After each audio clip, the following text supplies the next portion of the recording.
Okay, we're going to get started on the run.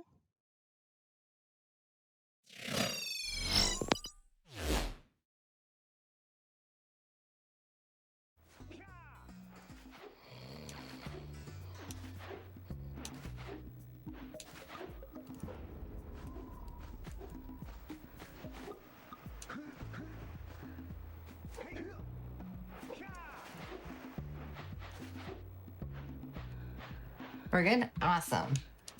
So welcome everybody to Jak and Daxter. We're going to be doing a run of not just this game, we're going to be doing a run of Jak and Daxter, Jak 2, and Jak 3. So hope you guys are all prepared for this lovely little trilogy run here. And just to start us off for funsies while we're right here, you see this lovely clip that this game has to offer.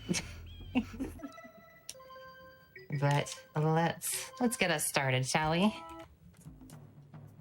So right off the bat here, just before I start, we time this game just in a way that allows us to skip the intro cutscene, because the intro cutscene is like 6.5 minutes long, and we don't have time for that. So we have a pre-prepped file that we just pull out the memory card for to get this screen, and then we can get started from here. Just makes everything a lot simpler.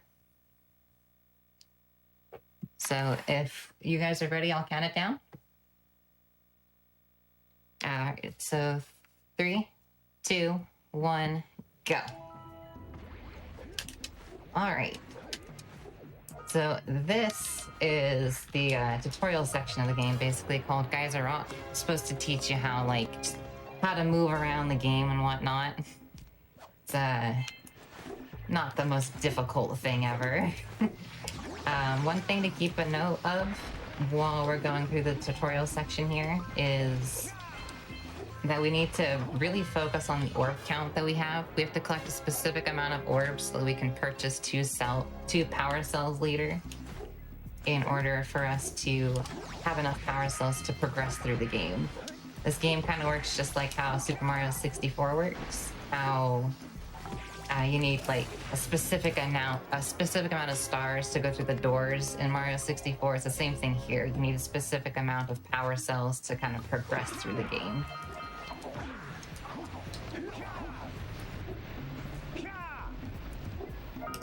Oh, nice ground pound. That's a fun one. Alright, so that's the last power cell that we'll be collecting here. We're going to need a total of 20 power cells out of the first section of the game in order to proceed.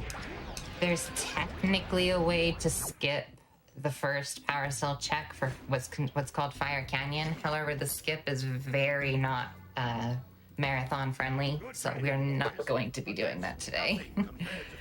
Not a happy time to do that skip.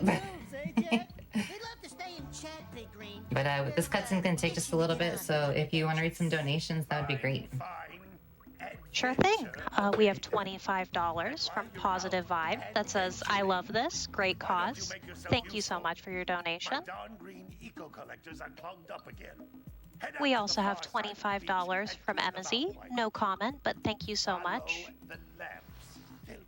And then we also have $25 from Anonymous with no comment. Thank you once more.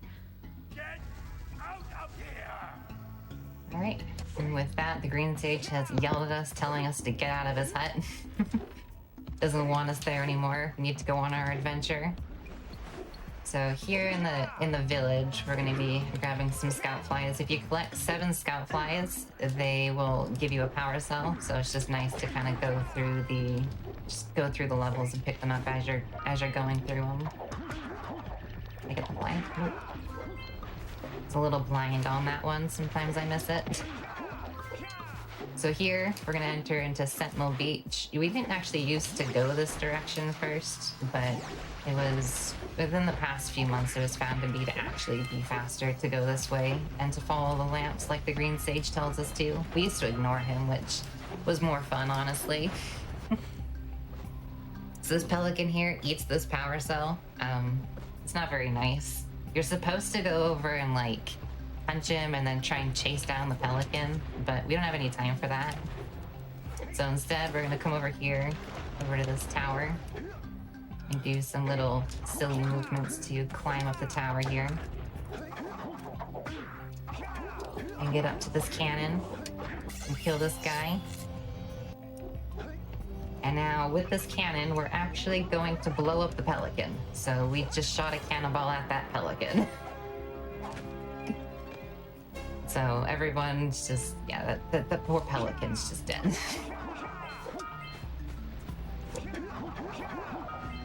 Then come over here. There's this little piece of land here for some reason. It's like a random land bridge that they decided to add. Helpful for getting across the water quicker.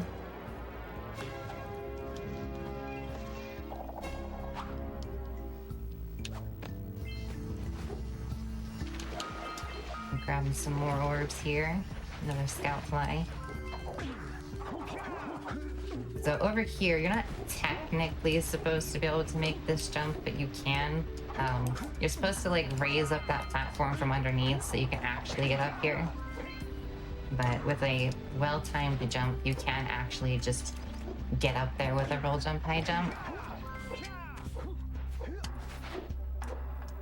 And then right now we're scaring those birds. Those birds are gonna cause an avalanche later because, you know, a group of birds can totally like cause an avalanche with their rocks.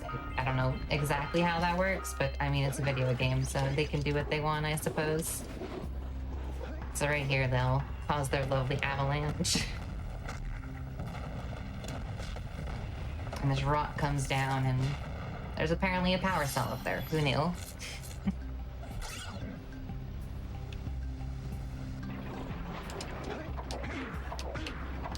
Right, oh.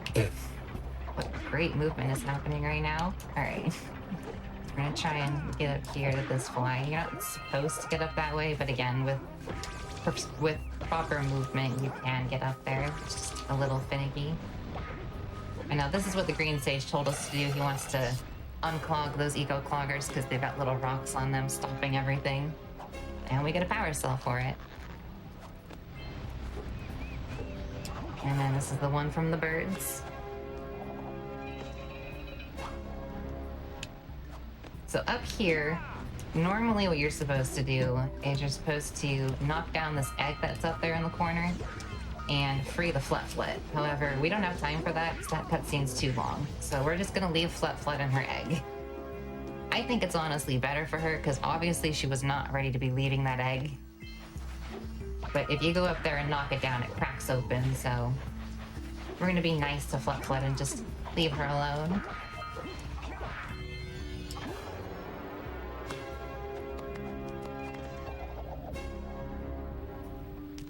And then right here, because it takes a little bit too long to actually leave from Sentinel Beach, we're gonna do a save and load instead, and then this will bring us back to the start of Sentinel Beach. And then allow us to continue on. And right here, we're just coming up here because we need more orbs. It's very important that we get to 240 orbs for later.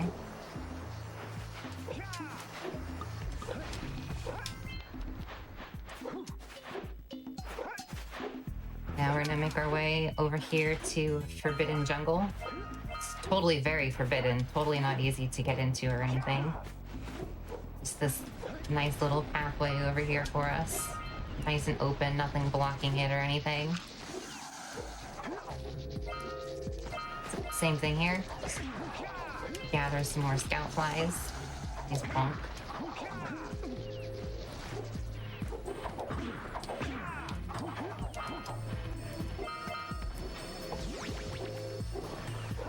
More scout flies, some more orbs, power cell. Game will start auto-saving now that we have officially actually saved, since we weren't properly saved before, but now the game will auto-save from here.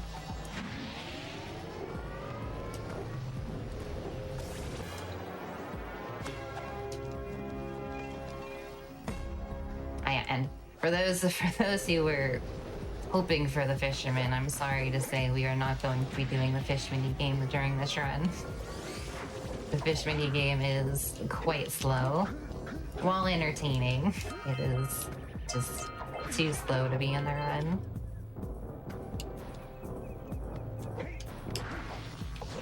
Alright, so now we're gonna climb up the temple and then enter this supposedly forbidden temple here.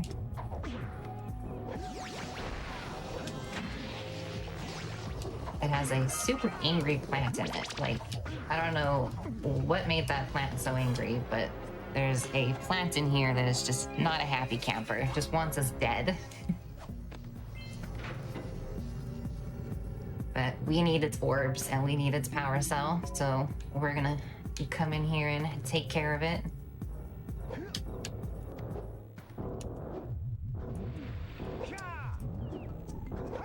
Right here, just a bit more orb gathering.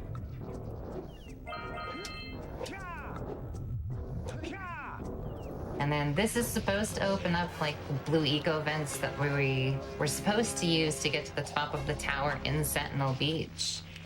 It's required to use like launch pads and stuff like that. However, since we did that first, this only really opens up that blue eco vent, allowing us to get some orbs here.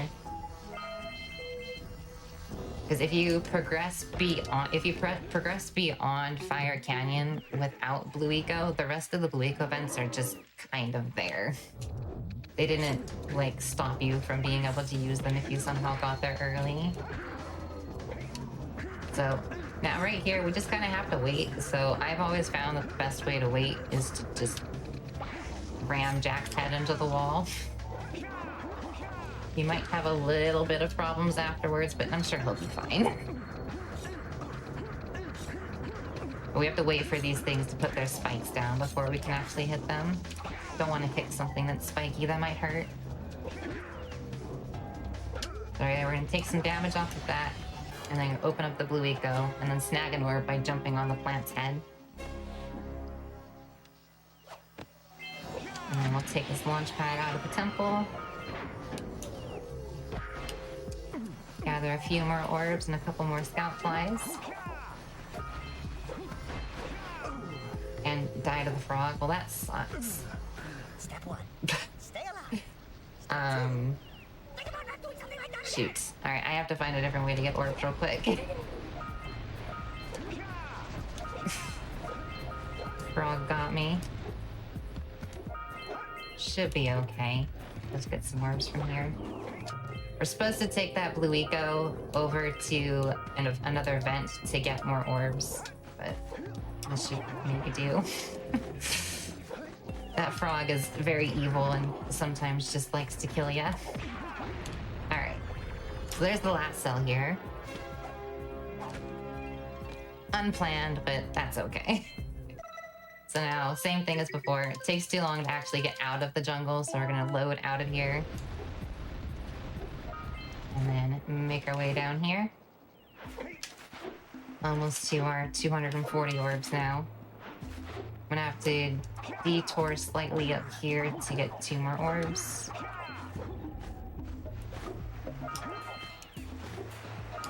Alright, there we go. So we needed 240 orbs to talk to this oracle, so he'll give us his power cells, which are his eyes, so I guess we're technically stealing his eyes. I don't know what he's gonna do without those, but... To return. Present to me 120 precursor orbs for each power cell I contain. And I don't know why, but he says, like, again at the start there, he's like... Power cell is yours. He's like, here's another power cell. And it's the first one we've ever gotten from him, so it's like... You've never given me another one before this, so why does this count as another power You cell? have proven yourself worthy. Here is a power cell. Alright, so from here we've now reached our requirement of almost the requirement. We've got 19 power cells. Sorry. So we're gonna quickly gather these 2 scout flies. Now we've reached our requirement for accessing Fire Canyon.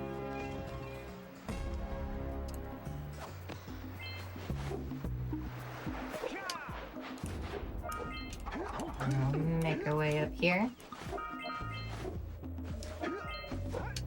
Surprised it didn't trip there. Alright. Alright, and if you want, you can read some donations during this cutscene. Absolutely, thank you. We've got a couple donations in. From Luigi, we have $10 that says, "Hi, great initiative, good luck on the runs." We also have $25 from Grubane. Fourth day, fourth donation, watching with my daughter and excited to support a great cause. So keep a lookout for jumps to keep you off the hot ground. I've also released several blue cooling balloons. You have time for one more? Yeah, one more. Okay. Umbology donates $10 and says, "Here's to a great cause to help the girls." In the Blue Sage's lab. Then we'll be able to teleport over and meet you. Good luck. So now we're gonna get on our zoomer, or I think it's properly called like the A-Grav zoomer, something like that, but we just call it the zoomer. I don't know why they gave it some weird name, but whatever. Whatever works, I suppose. So, going through Fire Canyon here, you've got a little heat meter on the side, so you just need to make sure that you keep the zoomer cool so it doesn't explode. So it's not too difficult once you, like, know how to come through here more properly. Also, we're gonna be grabbing these 2 crates right here that have some health for later. Starting after Fire Canyon, we are no longer going to be taking a very proper route through this game. Everything will start to kind of fall apart for the game right after here.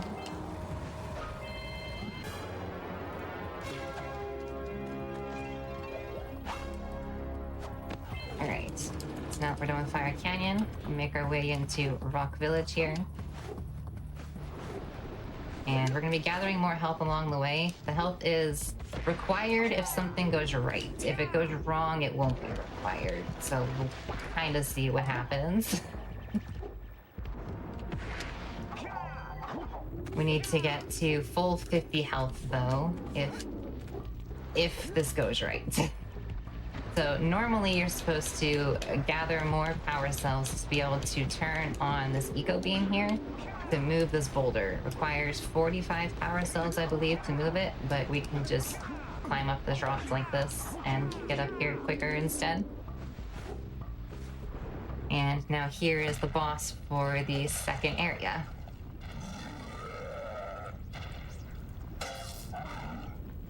So hopefully this works. It might not. This trick is very random. It's not very consistent.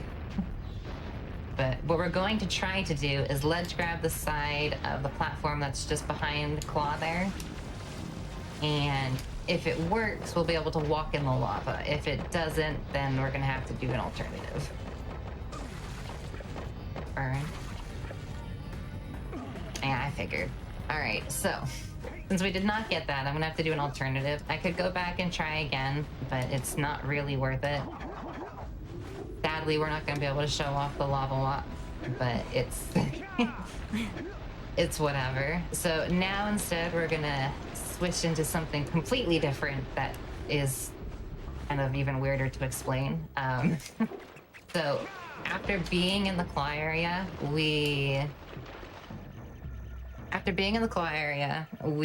stored that, like, the claw zone, basically, right? In the game's memory, just from being there. So now we came into Boggy Swamp and we're standing on this rock. This rock happens to be slightly closer to the other side of the claw area. And at 30 seconds after standing in place here, Jak is going to do an idle animation. But we're going to break the idle animation. Like so. And it's gonna deload Boggy. So now we're gonna wait just a sec here, make sure everything loads properly. And because we deloaded Boggy, the game brought us to a default position in the claw area to where we were the closest to. So we just skipped the claw fight by standing still in Boggy, basically. So yeah, we don't have time for that fight. We don't have time for him and his boulders.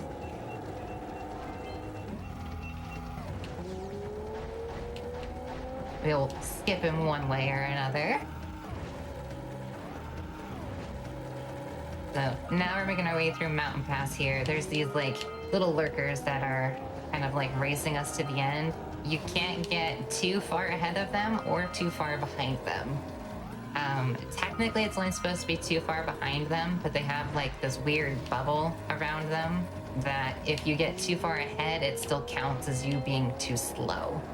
So at the very end of Mountain Pass, we're going to slow down to make sure that we don't go too fast.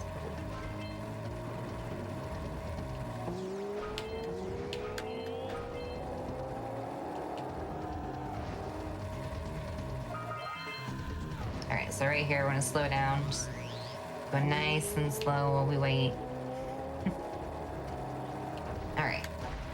Now that we're done with Mountain Pass, since we did not get Lava Walk, it means we do not have the proper health that we would want right now for being able to continue on. So we're gonna have to make a slight detour over into Spider Cave to get more health. So normally we would head straight over to Lava Tube at the moment, but we cannot. We have to make a slight detour this way.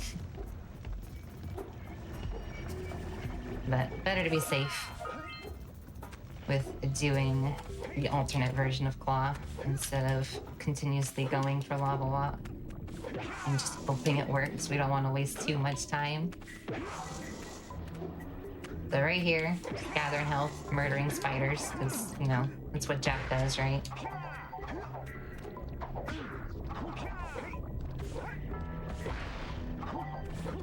Alright. Now that we have full health, we're gonna make our way out of Spider Cave.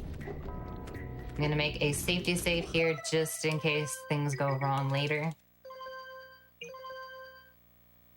Because if things go wrong later, we're gonna have to come back and get more health. And now we'll make our way over to Lava Tube. We're gonna use these carts. Just chill on the carts as we go around. If you want to fit in one donation while we're going on the carts, you can. Sure. We have $20 from Purple Rupees. Says good luck, Headstrong. Hopefully LTS goes well today. Another $20 for a successful flag proxy in Jak 3. Thank you, Purple Rupees.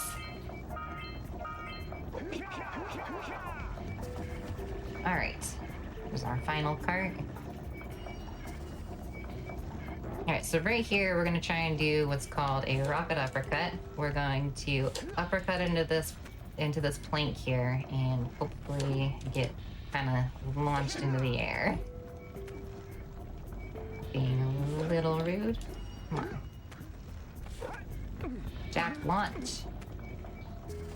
There you go. And then we're gonna zoom at the top there. That allows us to keep our ground. Whoa, that was close. Allows us to keep our ground state in the air to be able to get out of bounds here. So now, once again, we're gonna stand in place for 30 seconds for Jak to do his idle animation. Right now we're in Lava Tube, so we're storing Lava Tube, like the level Lava Tube at the moment, while we're waiting. There's 3 ways that you can store a level. You can die, you can have the idle animation happen, or you can load a file. So here since we need to keep our health, the other 2 aren't really an option, so we're gonna just stand in place here. Yeah, Lava Tube. I think he just idled, right? Or just yawned. Wasn't paying enough attention. So now right there, we got our checkpoint back into Volcanic Crater. So now we've got Volcanic Crater here. Gonna walk off the edge here.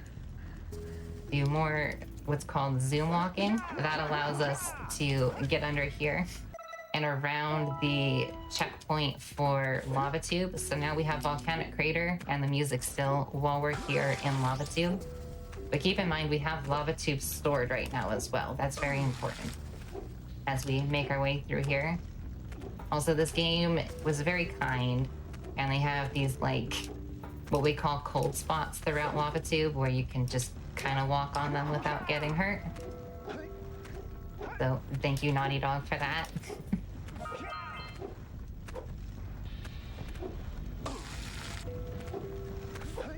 Alright. This is kind of sketchy. Hold on.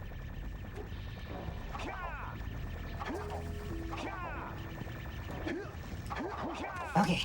Let's go. All right, so that was probably the most difficult part of the run. Good Called job, Headstrong. Thank you. That is what we call the Scoutfly boosted. So that boosted is very tight. It's a very sketchy thing to do off that little Scoutfly without getting burned. And now right here, we're gonna be standing in place again, just like we did for Claw earlier. And we're gonna wait for Jak's idle animation to happen again. And we're gonna break it. And now we're gonna kill ourselves. And by doing that, it brings us to the closest checkpoint to us in Lava Tube, which it happens to be on the zoomer in Lava Tube. So now we've officially skipped the check for, nice, I can't get this orange, come here orange. We officially skipped the check for 72 power cells that were required to actually access Lava Tube. And yeah, so now we can make our way through this lovely tube of lava with only, what we have, 22 power cells instead of 72 power cells. And that was probably the most nerve-wracking part of the entire trifecta, so I am very glad that went okay. Been worried about that for like the past month, hoping that that went well. I am very glad that worked out.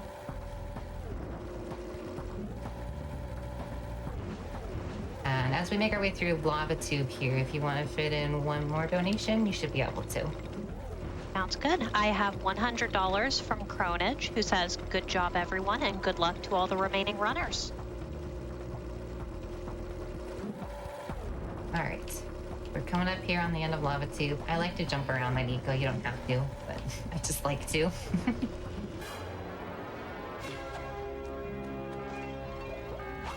All right, so right here, we're gonna do a cutscene skip using the thing I don't think I've actually explained properly yet, is called pause buffering. If you press pause and either L2 or R2 to bring down the drop-down menu to see like your health and everything, if you hit them at the same time, it like delays the pause actually happening. And if you die after doing that because you're in a pause, it skips the cutscenes basically. And then right there, we did it again to skip the intro cutscene of the Citadel, as well as skipping the entirety of Citadel. So that's supposed to be like this whole final level thing, making your way up to the top and whatnot, freeing all of the sages that are in the game who we've not seen at all pretty much during this run. And you can just skip right to the top. That only works on a select few versions of the game due to some checkpoint mishap that happens. And now we're at the final fight for Jak 1. I did get it, but please just say I didn't do that early. So I did, dang it. That's what we call a one frame. It's not technically one frame, but it allows you to get a lower launch off of the launch pad. Sadly, I did it a little early, so I had to launch back up anyway. Saves very little time, but just fun to do.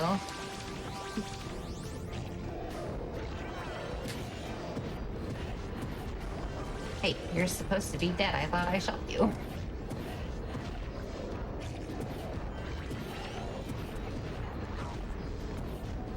Alright. So for this fight, our main goal is just clear out each section and then just launch up into the air. And then here, we're gonna shoot the robot with the yellow eco that spawns here.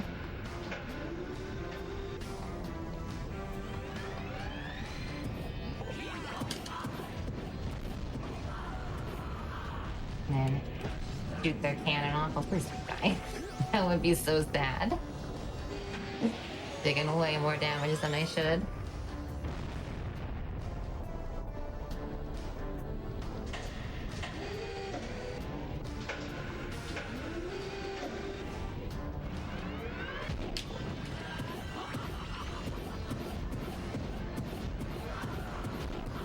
I did die. Oh my god, I just died in the final fight. Of course. I tried to move there, but I tried to move too late. Well, okay, we're gonna do the fight over. That was stupid. That's okay. Just try 1 frames every time now.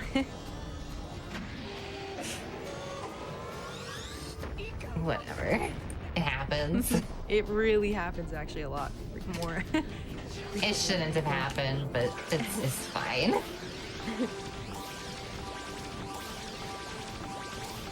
At least you did not punch off the ledge or roll jump off the ledge. Yeah, at least I died to being a hit instead of just going off the edge. Right. There, I'll leave the health there this time just in case.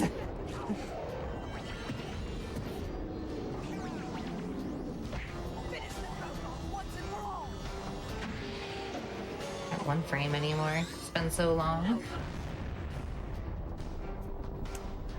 Ever since they told me that it was to the beat of Poker Face, that's actually helped me The beat of Poker quite a lot. Face. Never heard that before. Just, it actually is very helpful. Oh, because I haven't run Orbless in forever. There's a category for this game where you don't collect any orbs whatsoever, and it's very required in that run.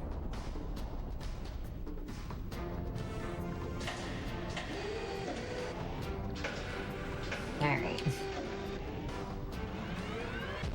Let's not die this time.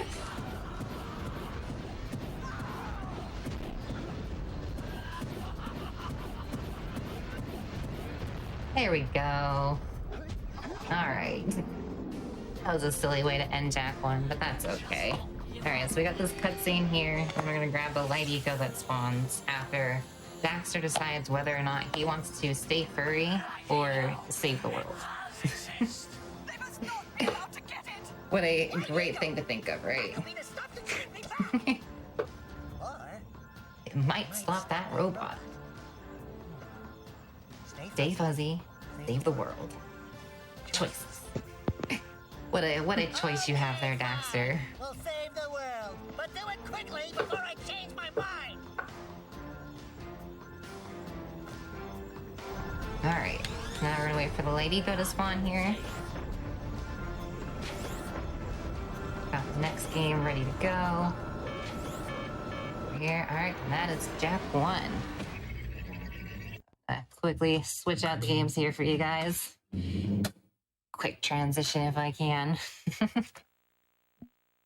Got time for a donation while you're switching? Yes, you do.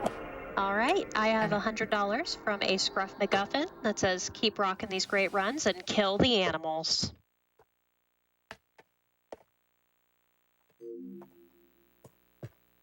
Probably have time for 2 more quick donations.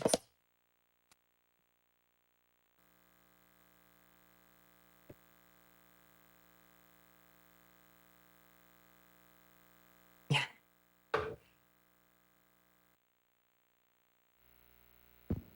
All right. Load faster, Jak 2. We have $20 from Outrageous Josh. Good luck and have fun, Headstrong. Thank you, Josh. All right, so here we're going to be running in Japanese for this game for a couple reasons. So when you don't play on English, it makes a couple skips easier because of some weird delay that happens in the text.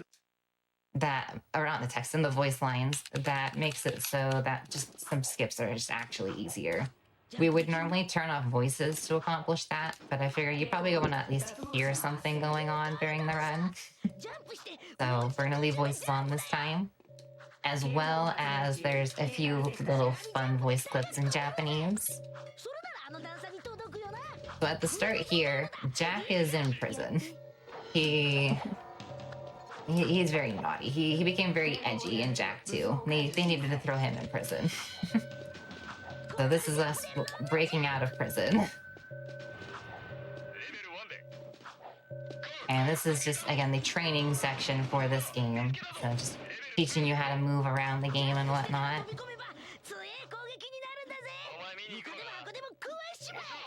And Daxter yelling at us, telling us how to play the game. Just hear him in the background.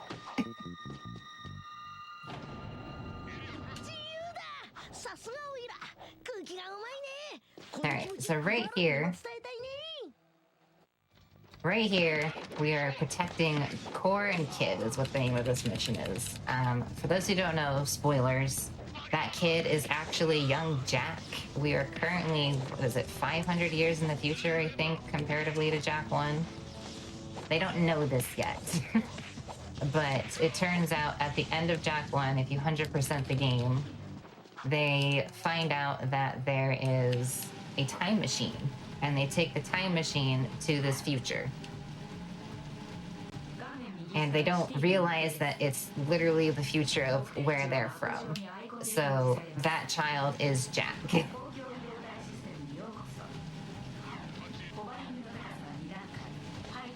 Something that you learn kind of later on in the game. Alright, so right here, we're going to already be breaking this game a bit. Then you can kind of just hop through this wall like this and fall out of bounds. This warps us to over here, which, grab the zoomer real quick, I can show very quickly while we're over here. There's a barrier right there that you're not supposed to be able to get past at the moment, but we just skip right past the barrier. There's also a yellow barrier just on the other side of this area here. We're going to also skip that barrier by jumping through this wall. Because walls don't really exist. They're just there to try and deter you from going places. But I mean, you can just go through walls in this game. It's whatever. Now we're gonna make our way over here, over to Mars 2. So, as people are probably wondering, what the heck happened to all the missions? Because this game is very mission-based. You're supposed to be doing, like, missions and following this order of missions to get through the game. We'll do that later. But first, we're gonna just kind of jump over this wall here. Nice splat. Gonna remove the mini-map for a sec. Launch off of here with a boosted. And now we're in Mars 2. So Mars 2 is, what, 2/3 through the game, I believe? So we just skipped the first about 65% of the game. Just right at the start.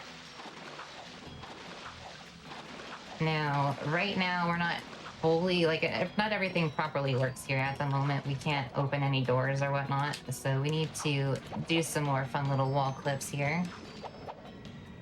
Light up this wall and end up in here. Go under the door. Now, there's this roll jump coming up here in order to get where we need to. It's a little finicky, so hopefully this goes okay. Okay, good. That can get a little obnoxious if you missed that. All right, so now we just skipped part of one of the tombs. So in this tomb, you're supposed to do, like, these trials. There's the left tomb and the right tomb. We just skipped our way into the right tomb. Or left tomb. Left. This is left.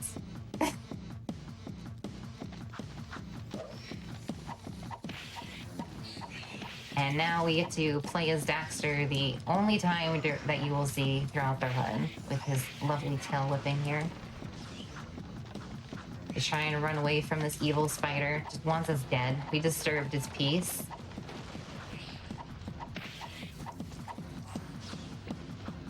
And the spider does rubber band, but it only rubber bands to a certain point. Once you get to here, it's kind of set in the pace that it goes. So from at this point on, it doesn't really matter how fast we go. Like, you can just stop if you want to, or you can keep going and then just wait. Like, you're supposed to get up to, like, up that front part, but I could just sit here and you don't actually lose time just sitting here. You can run around, wait for the spider, whatever. So coming immediately after this is the most broken mechanic in Jak 2 and 3. We got our jetboard, and you can just kind of hover on the jetboard. That was a poor showcase of that, but you'll see plenty of it in a sec.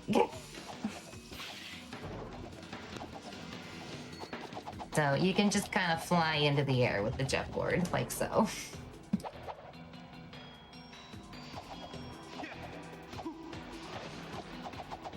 Alright, so right here I need to listen real quick. Okay, so this is tombstones. This is like a match game, basically. So you need to match each sound to each other. Totally can hit tombstones, I promise.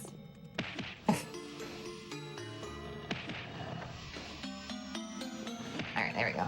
And that allows us to open up this door. And then we need to hit these two buttons in order to access Praxis, who is like the boss here, basically. He's not supposed to be a boss here. He's not supposed to be in here at all, but he snuck in. And then there was another hover there. Now we're going to skip that cutscene, and then we're just going to restart right here. We're going to restart the mission, and it's just going to put us into the cutscene to allow us to go directly into the fight instead of having to walk all the way there. Sorry, with the tombstones, there's 6 total patterns for the tombstones. Sorry, I forgot to mention that. So you need to listen to that first tombstone and then determine from that what pattern you have for the tombstones. Now right here, we need to just kick him with his own bombs. He gives us ammo basically in this.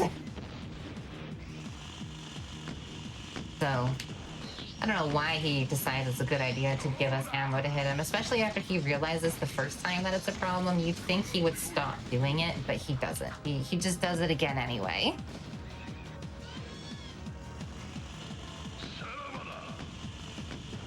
Then we wait again for him to shoot some more bombs. And now, hopefully what happens here is what happened just a bit ago, is we can hit this bomb into him. Cool. And it overlaps his health. So you see how it extended on his health a bit there? That means we got an extra hit on him, which makes this last fight a little shorter, because now we don't have to hit him quite as much as you would normally. Normally it's 4 hits per phase, but you can hit him with an extra time and make it so you only need 3 hits during this phase, which is a much slower phase than the others.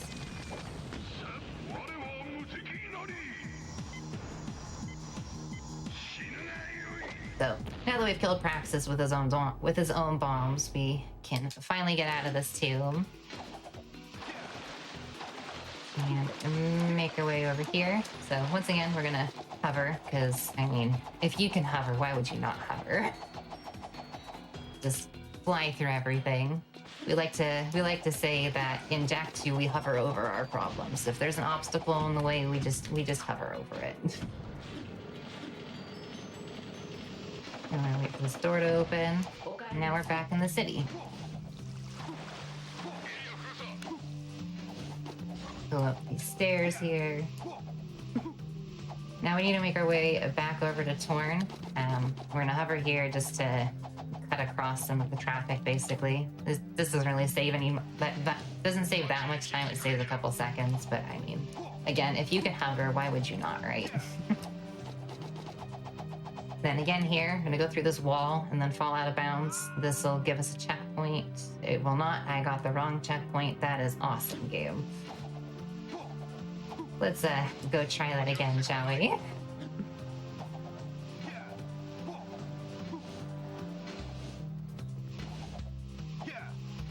All right, let's try this again.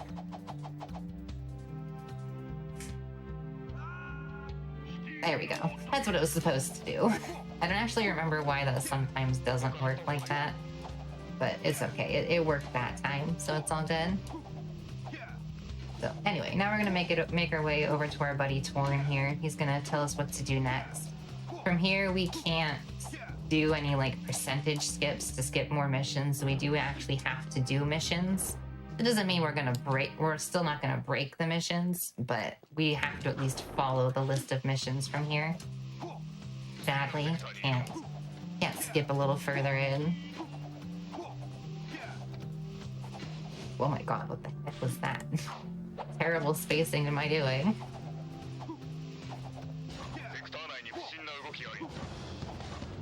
Nice movement. Jak 2, come on. Work with me here. Alright, so here we're supposed to come back into the prison and rescue our friends. There's supposed to be some weird little platforming you're supposed to do, kind of learning how to do things on the jetboard. But again, we're gonna hover over our problems and get to the end of the area.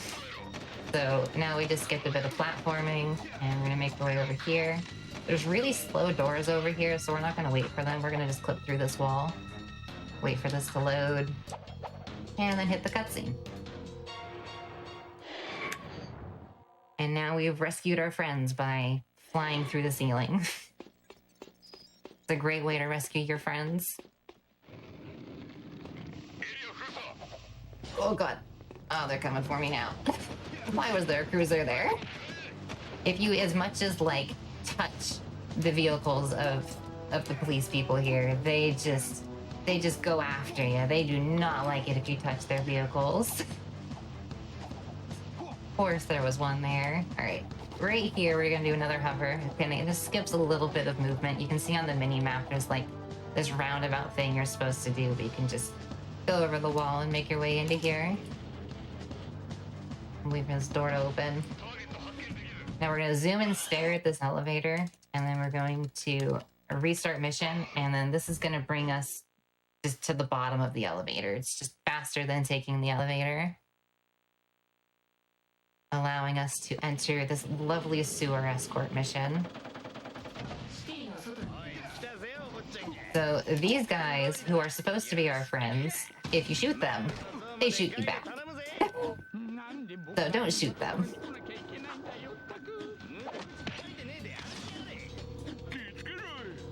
They're not the nicest of friends. Although I guess I did shoot them first, so I guess it's fair, but I'm supposed to be protecting them, and they're supposed to not be. They don't help you at all. That proves they have a gun to shoot with, and they don't help you whatsoever. You have to take care of everything on your own. So right here, we're killing these metalhead thingies that are coming down the pillars, trying to stop our progression here, basically. If you stand in that spot, for the most part, you can get them before they come down the pillars. And now right here is one of the skip things that's easier on a different language than English. There's supposed to be an ambush that happens right here, but if you kill these two quick enough, then the ambush doesn't happen. So we just skipped a fight just by doing the other fight quicker, basically. But it's based on when they talk, and on English they talk quicker.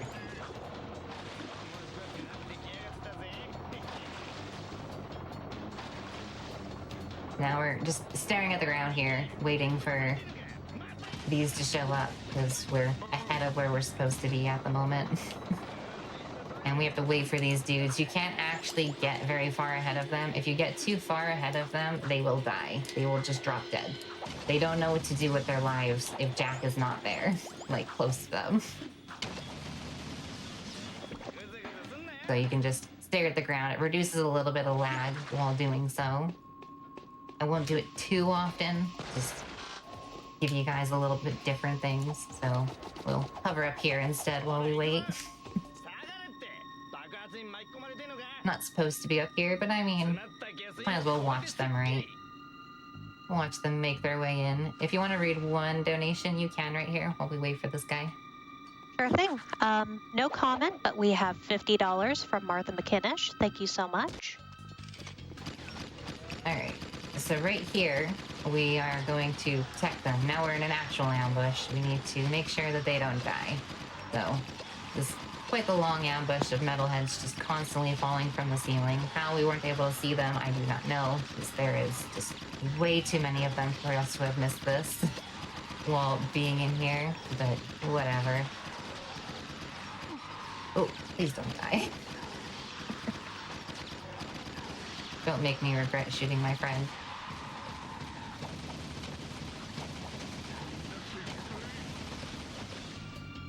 Okay, good. That was a little sketchy.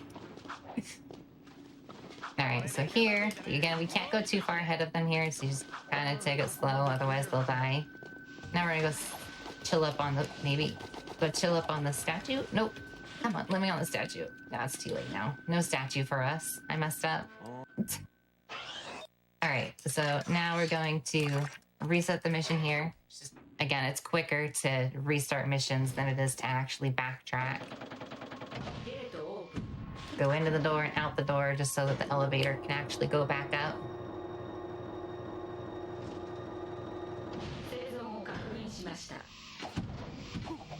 Make our way back over to Torn. He wants us again now that we've blown up things.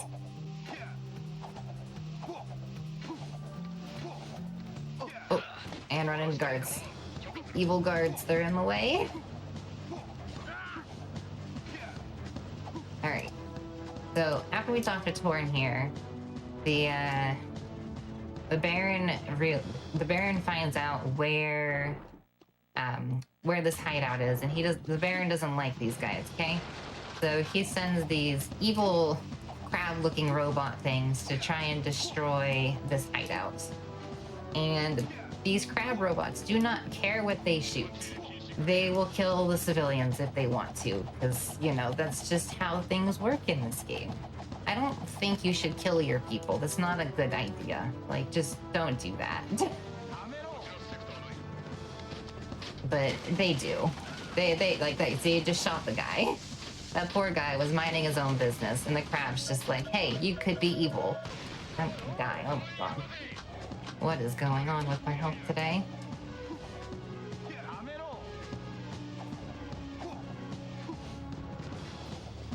I am not paying good attention to health. Please don't shoot me. Please don't shoot me. This is sketchy.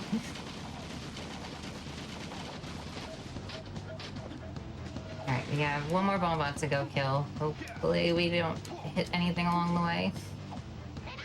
Jak 2 is very notorious for its checkpoints, so if I die, I do need to do this entire mission over. So let's hope that doesn't happen.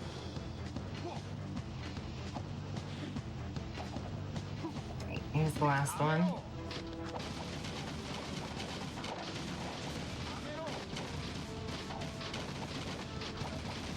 Okay, not out of it yet. I can still technically die until we start getting talked to. Okay, we're good. We hit the checkpoint. That was a little sketchy. Oh yes, the Yamatos. So be prepared to hear Yamato a lot. There's less voice lines for the civilians on Japanese than English, so they just kind of default to saying Yamato a lot. Especially later. Alright, so here's a little silly clip. This only actually works if you're on a zoomer because of how zoomers work with the wall. You can just drive through the wall there. Because, you know, why not? Alright, so right here is our first race. This is called the Class 2 race. There are lap skips that are in this that save 6 seconds each lap. I will at least try to do one just to show it, but they are kind of risky. Normally in runs I would go for all 5, but depending on how I feel, I might not. Just so we don't lose too much time, because you have to start the whole race over if you die. So right here. Yep, just like that. There's a lap skip for you. Try and do one more.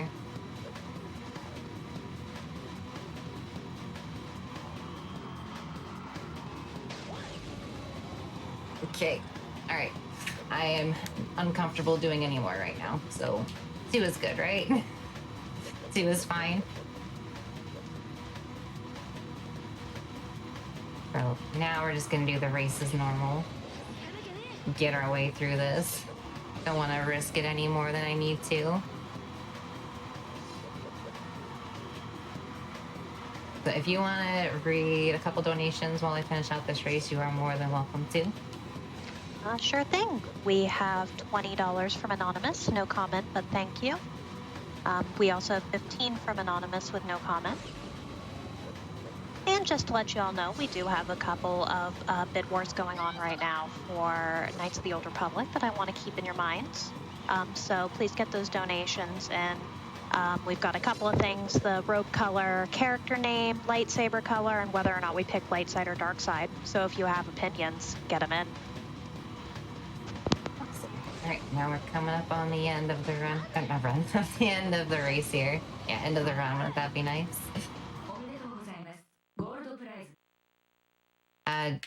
Jak 2 does have rubber banding, but if you get too far ahead of them, the rubber banding just breaks. So by doing the lap skips, the rubber banding is just completely broken.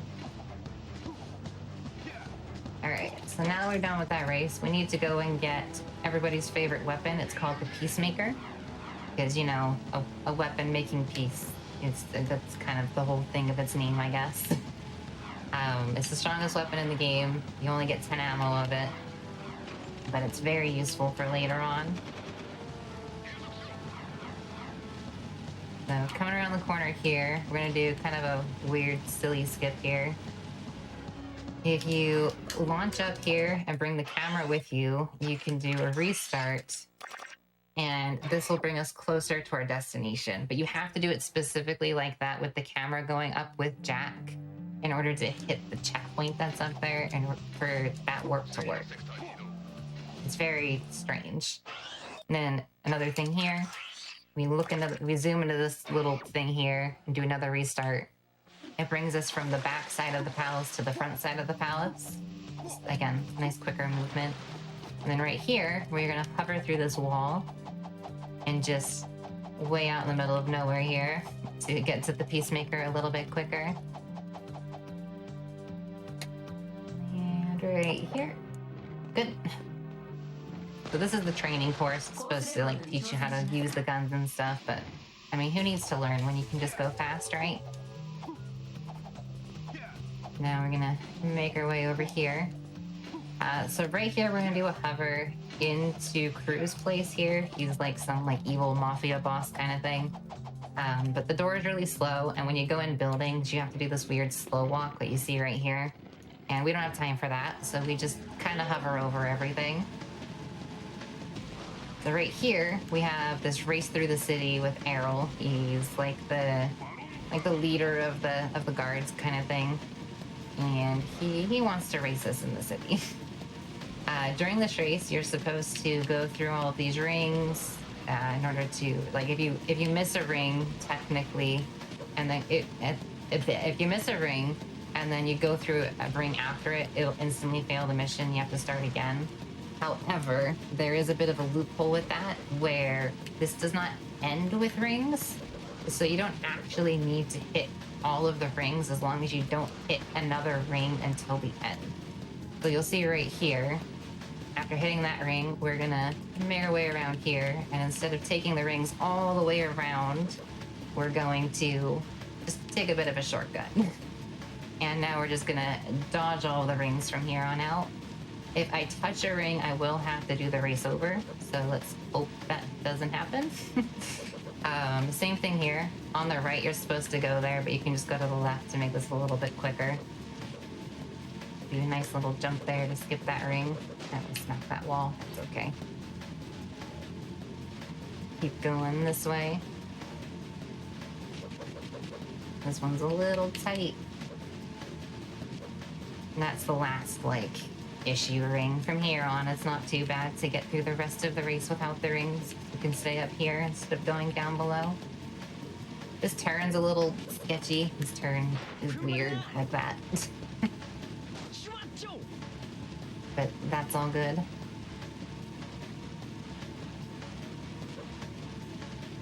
You can leave the end right here. So this is the last ring. Again, you don't have to go through the rings because it ends without a ring.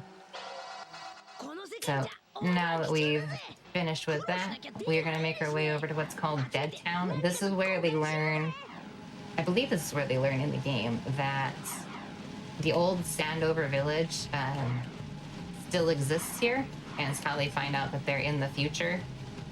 Because right now we're going to Samos's hut. That's very run down and gross looking and just, you know, very old and out of place from the city. Well done, Jaku.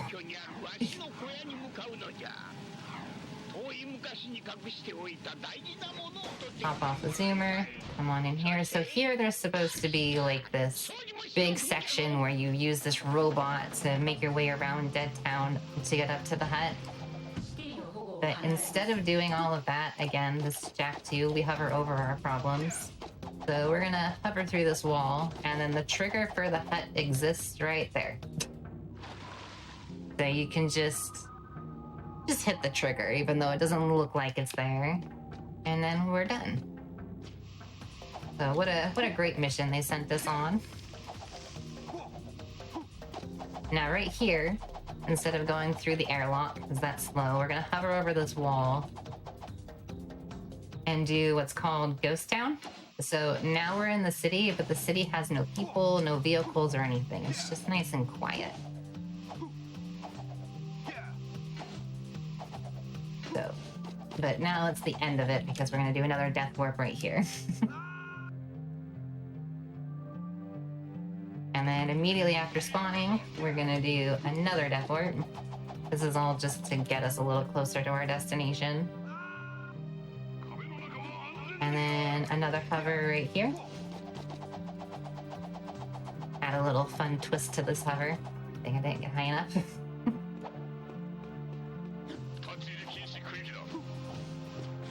Alright, so now we're gonna make our way over to this tent over here. This is Onin. He's like some old wise sage dude, basically. Talk to him very quickly. Make our way over here. So right here, not quite right here. First we're gonna do another death warp. Hover over a wall and die.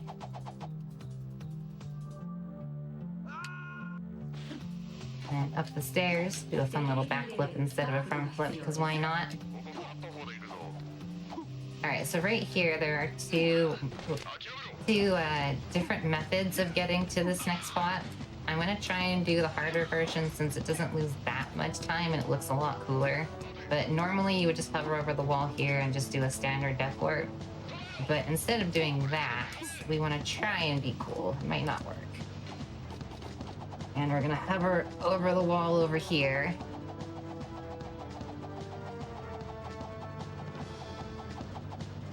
And hopefully land. No, I'm not. I went too far. You want to land on. You want to land on the edge there. And that skips having to go through the airlock. Darn. That's okay. It spawns us right here, so it doesn't lose that much, but it's just cooler looking if it works. It's a fun little hover. It saves 2 seconds if you do it properly, but it's all good.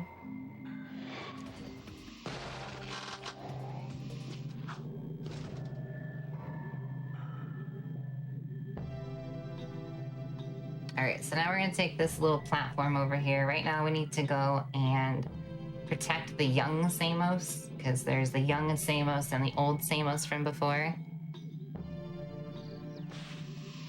But on our way there, we'll do another hover, because, again, if you can hover, why would you not hover, right? Do some fun spinny hovers, because, you know, you can. Change up what the hover looks like a little bit, since it's so used in the run. So right here, we need to defend the young Samos from all these guys trying to kill them. And in the process, we want to try and build up our ammo count as much as possible. We specifically want to get to 10 Peacemaker ammo, and Peacemaker drops only start well, they can happen earlier, but generally they won't happen until you have full ammo of everything else. Otherwise, they're just a rare drop prior to that.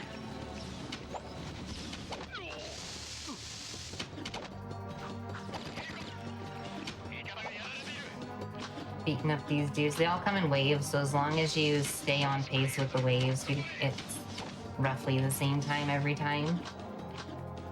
So if you'd like to read some donations while we do this fight, you are more than welcome to.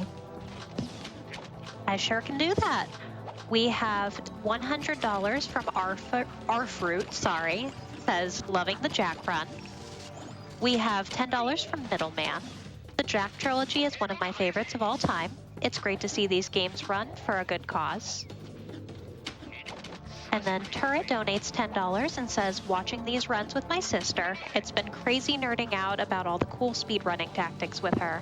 Great cause, good luck to all the runners. probably have time for 2 more. Sure. We have $18 from Ariel, because I saved a whole bunch of frames in my speed running by switching to kill the animals. And then we have $5 from Kamari. No comment, but thank you so much for your generosity. All right. That's the last 2 guards dead there. Now we've fully protected him. He's all good to go. Now we're gonna wait for this cutscene to happen. Skip the cutscene, and because we don't want to do a lot of movement, we're gonna just restart mission. And it'll spawn us back at that little moving platform. And then partway through this, we're gonna do another restart mission. Right here. Again, just skipping a little bit of movement. This platform takes forever, so just skip that by doing that. And then right here, we're gonna hover over the airlock again. But this time, the area doesn't load in quite fast enough, so we need to pause for a second. And I still didn't pause long enough. Cool. That's what happens if you don't pause properly. So we'll do that again. All right, that's one more time. Hover over the wall, pause. There it is. Now it's loaded.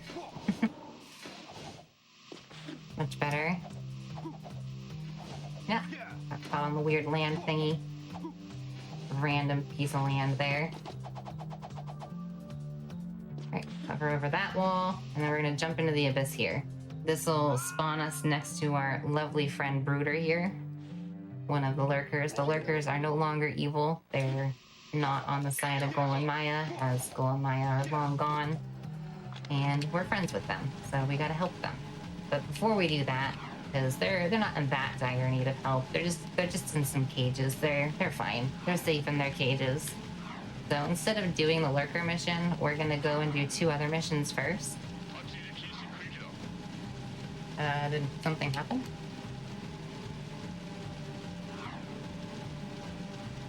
Hopefully everything's up still fine. Looks like it. Yeah, so we're gonna head over here. Oh, not run into Zoomers. That's a bad idea. So we're gonna keep making our way this way. We're gonna go to Vin's place over here. He has this like electric building basically. And we're gonna be doing 2 missions for him over here. One of them is to destroy these metalhead eggs, and another is to blow up a drill platform. During this time, if I die whatsoever, I need to do that drive backwards. We do not want that. That's very slow. That loses about a minute. So right here, we're gonna enter into Destroy Eggs. During Destroy Eggs, you are supposed to do like this whole thing all the way around and whatnot, bunch of platforming, but you can just hover to the end because the end is literally right here. So we just hit the cutscene for the end, and that's Destroy Eggs. Probably the shortest mission in the game.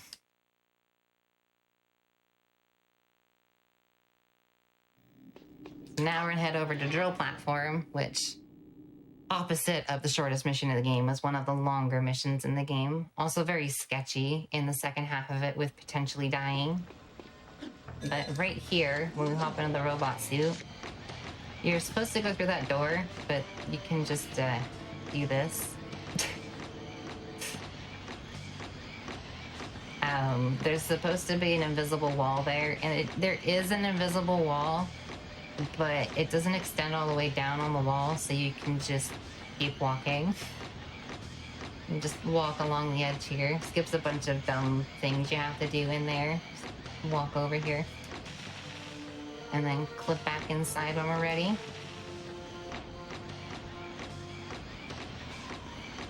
This thing is super slow and very clunky to use. Now we need to kill these guys so they're not in our way. Maybe die. And then let's see if they need to do that. You need to shoot these levers. If you get stuck on this lever like that, it lets you aim better so that you can shoot the other lever from afar. And then we get back in the suit and we keep traversing through here.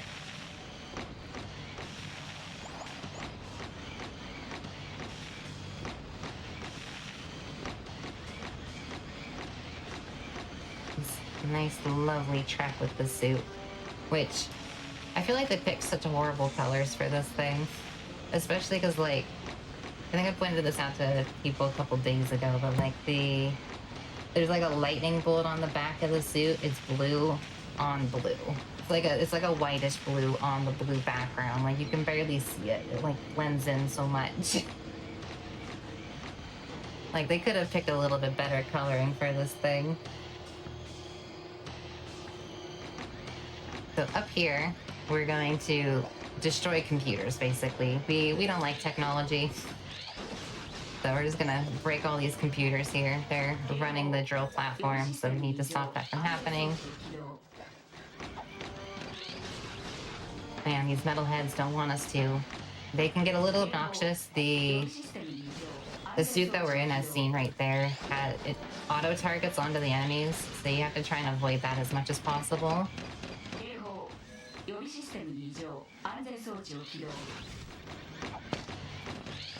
That's the last computer. So here comes the bit of sketchy movement coming up. So we're going to be doing some fun little jetboard movement. But again, if I die, I have to do the drive of shame, is what we call having to do the drive backwards. Because it loses so much time. It's just like, ugh. So here we go.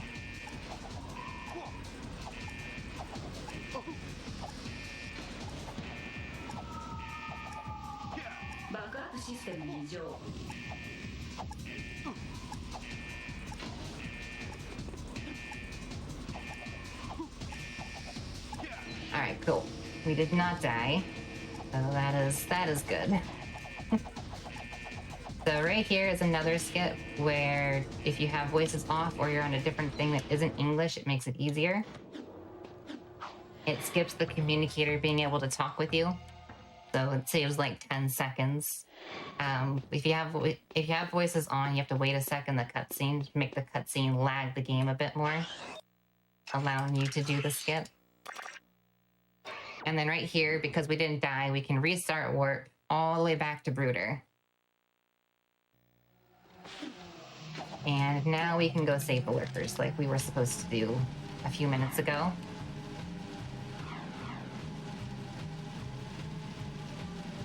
So again, the lurkers are all in cages, so we need to free them from their cages so they can escape into their underground silos.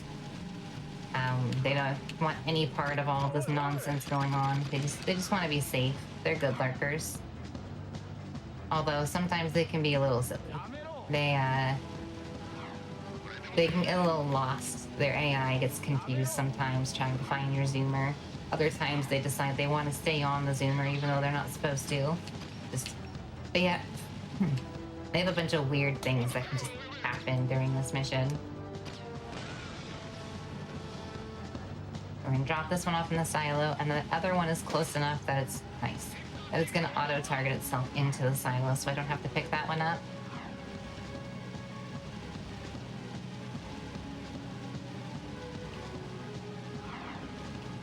Just let that lurker take care of itself. Also, there's the yak-yows from Jak 1. They're in their own little pen. They still exist 500 years later. Still somewhat useful, I guess.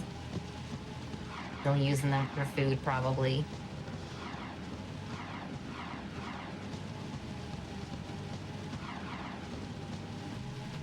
And coming up here is the next set of them. We've got this lurker here. And then hopefully we can get this lurker to launch close to its destination. That should work. Yep, cool. So that'll auto-target, and then we'll make our way over here to the last two. The last two are super evil. They have them near water, and technically the lurkers cannot swim. So if they touch the water, you instantly fail the mission. So we have to be careful of not having them go into the water, even though they're like right up against the water this whole time. So with that one, we take it nice and slow, make sure it's in the corner so the lurker falls into there. And I say technically can't swim because we learned that if the lurkers do break and they fall into the water without swimming, or without the mission failing, they actually do swim. They have an animation for swimming in the water, which is really strange considering they just die if they touch the water. Also, that grr right there is one of my favorite things from playing in Japanese. I feel like they did such a good time with their, such a good job with their grr. Very authentic lurker grr sounding, if that can be a thing, I guess. So right here, we're going to be doing the second race. You're supposed to go all the way to the other side in order to start the race, but you can just restart and it puts you into the race immediately. This race also has lap skips, but they're much easier. And you can also lag behind them to take this little shortcut before they do. But they'll all start taking it after.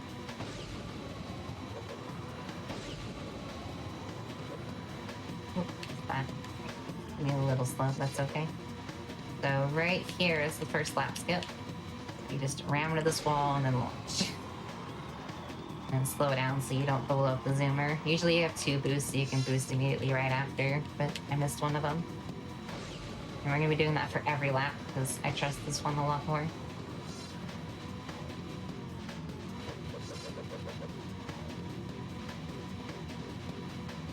Lap number 2. Whoa! Jack freaking out over doing the lap skip. He can't believe it.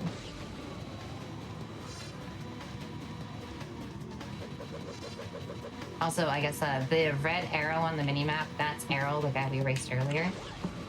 Oh, that was sketchy. He tends to die during this race, so if you see that red arrow go away, that means that Errol died during this race.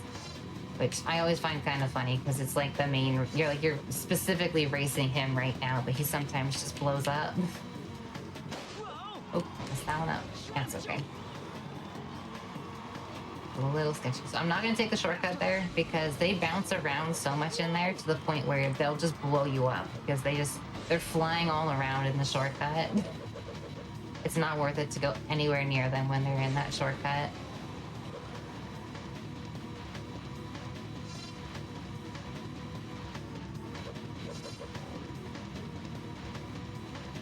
Just to play it nice and safe, we won't go in there. Alright, so there's the last lap skip, so that's all done. So now after this, the guards hate us now, because Errol died, technically, here. So now they're all going to be shooting us while we're trying to make it to our next destination. Hopefully we don't die, but no guarantees. They can be pretty aggressive. I'm in a 3-seater. I want the zoomer. I want the zoomer. Okay, fine, I'll get a different zoomer. Leave me alone. Leave me be. This part can get kind of chaotic if it doesn't go well. You hope things don't happen, but things can happen. Alright. Please leave me alone here. No more shooting.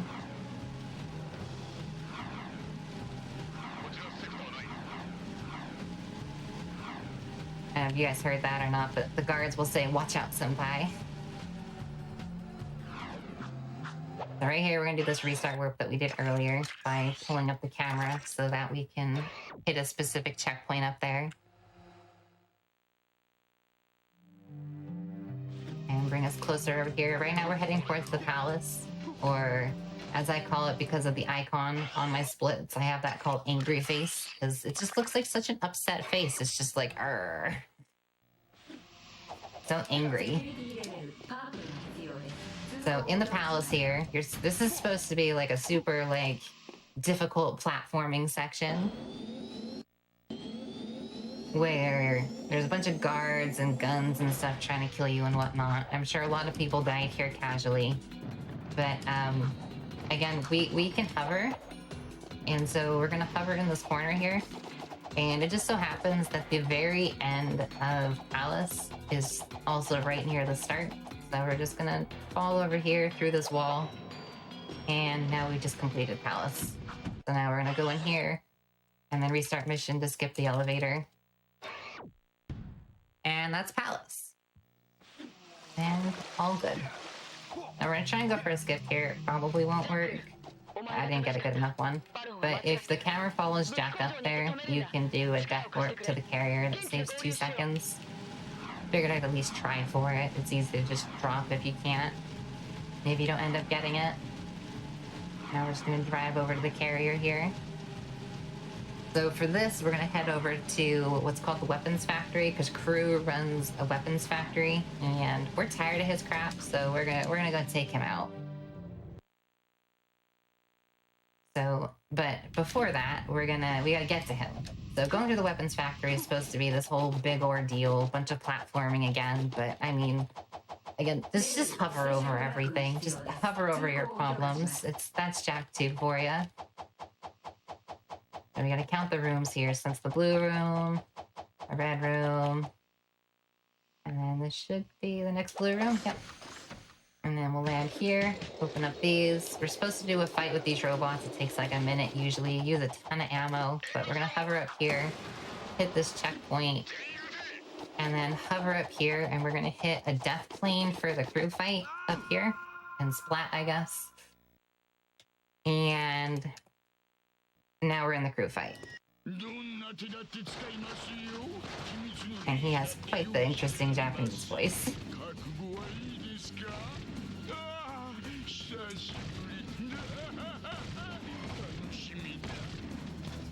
Oh, Crew. His Japanese voice sounds like he sounds like such a creeper.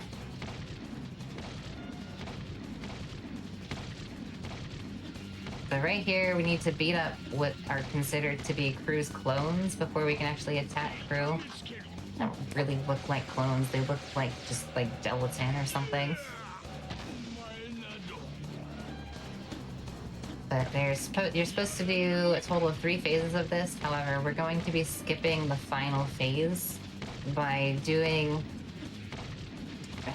basically a really weird overcharge of the Peacemaker. We're going to do a double jump spin and then fire the yellow gun. Usually when you fire the yellow gun when spinning, it shoots out 5 shots, but if you switch the Peacemaker in the middle of that, it'll charge 5 Peacemaker shots. So double jump spin, and we run away while it charges. So you can see it counting down there. We're charging 5 Peacemaker shots and then shoot him with that. And that skips the entire rest of the phase. And now the fight's over. So again, there's supposed to be a whole nother phase of killing the green goo and then shooting him again. But you can just skip over that with that. Now we're gonna head over to Metalhead Mash. This is probably the most likely point that this game will crash. Hopefully that doesn't happen. We have things to make it happen less, but it can still happen. So we'll just hope for the best. It'll happen after this little mini game here. Basically, there's an item inside this chest that Crew had that we need, and in order to get in, you have to play this mini game of hitting metalheads. So if you would like to read donations while we're smacking metalheads, you are more than welcome to. I can do that. We have $25 from Honey Bunny, who says, shout out to the staff, crew, and runners for having a wonderful marathon like Fleet Fatales. Loving this Jak run. Let's hit 30K for Malala Fun. Thank you so much for that donation. And Amanda Zahn says, Headstrong is amazing. So grateful to GDQ and Fleet Fatales for showcasing such great talent, and donates $20. Thank you so much. Thank you. You can probably do 2 or 3 more. We have $10 from Hip Hop Soul, who says, long time watcher, second time donating. Had to donate while Headstrong is doing the trifecta of Jak. Thanks to all streamers for helping out for an amazing cause. And then Gang Feather donates $5 and says, Jak and Daxter, less than 3. I'm not getting through here a bit. You can probably actually do one more.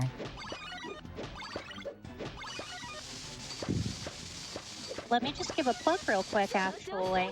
So we are working towards one of the incentives here for the 40 volts category for Mega Man 8. We're a little over a quarter of the way there. My math isn't terrible. So yeah, if you want to see that category upgrade, please get those donations in. Alright, cool. No crash. Alright, I'm gonna let you guys listen to this before we continue, because I love this voice acting.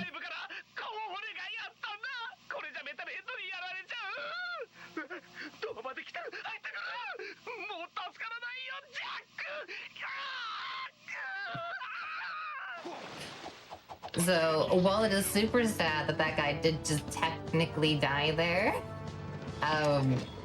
the person who did the voice acting for the Japanese Vin there is just, like, amazing at their job, and they definitely need a raise. I absolutely love that part.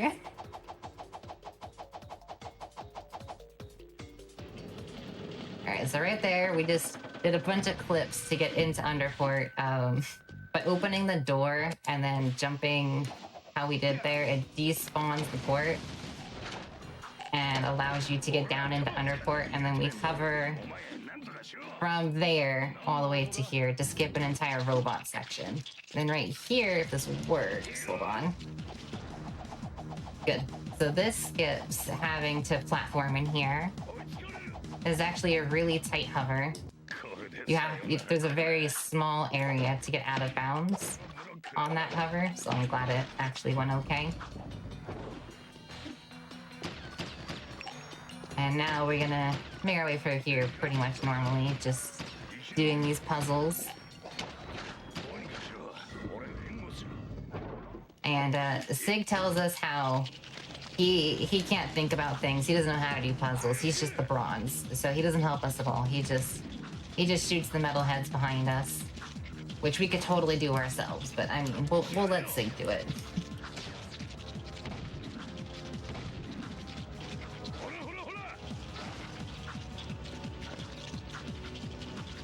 Over here. Alright. Hey, I was trying to ground pound that Sig. Got in the way.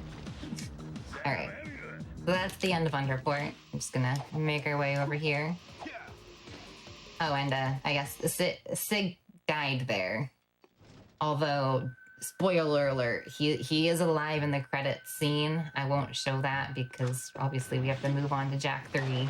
But Sig is alive. He's not actually dead.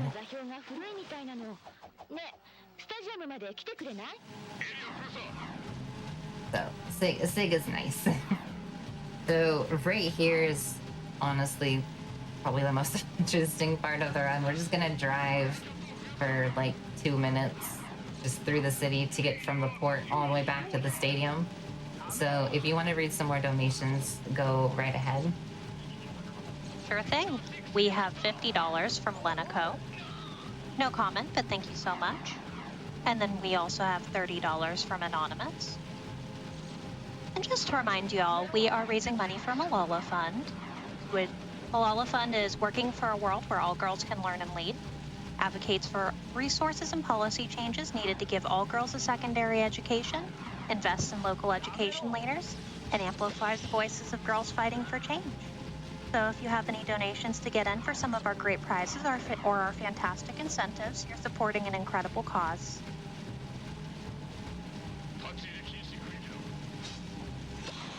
Oop. Ran into a guard there. There is a clip you can do that saves 10 seconds over this drive, but it's incredibly risky and loses like 2 minutes if you fail it. So it's best to not do that in a marathon setting. If it lost less time for failing it, I would go for it, but I don't want to like go over time just because of trying to go for that skip. Best to play it safe. So right here is where, I don't know why they do this, So there's this piece of the time machine that we need. So we're trying to build a time machine right now. And they placed it way over here, and they have to bring it over there, knowing full well that they were probably going to be attacked on the way over there. They still did this. Like, they could have put it closer. They just had to put this little part in. Just had to be here. So basically, we're just defending the two Samoses, young Samos on the left, old Samos on the right, while they bring this part of the time machine over to the other section of it. And we're just destroying the heck out of all the metalheads around them. Since the Jak series has a lovely time plot with it. Basically, so I think I mentioned it earlier, at the end of Jak 1, they find the time machine, brings them back to the future. At the time, they don't realize it's back to the future. They think it's just, like it brought them somewhere. They realize it brought them to the future. Oh no, young Samus got hit. But it turns out that it's actually where they were from. And that this is where they used to live before going to the Jak 1 with the time machine. And it's the time machine that they built. So we are currently building the time machine that we will use later in Jak 1, or I guess before in Jak 1, to get back to Jak 2.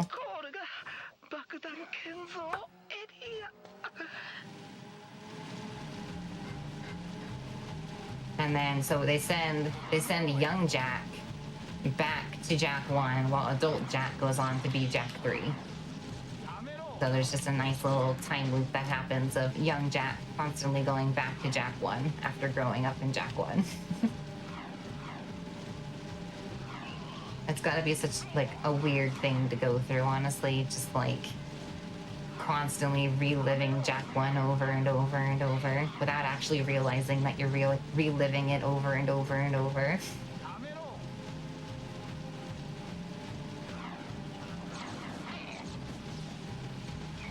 Alright, so during this drive here, there's a few death warps we could have done, but they're a little annoying to do with the whole war going on.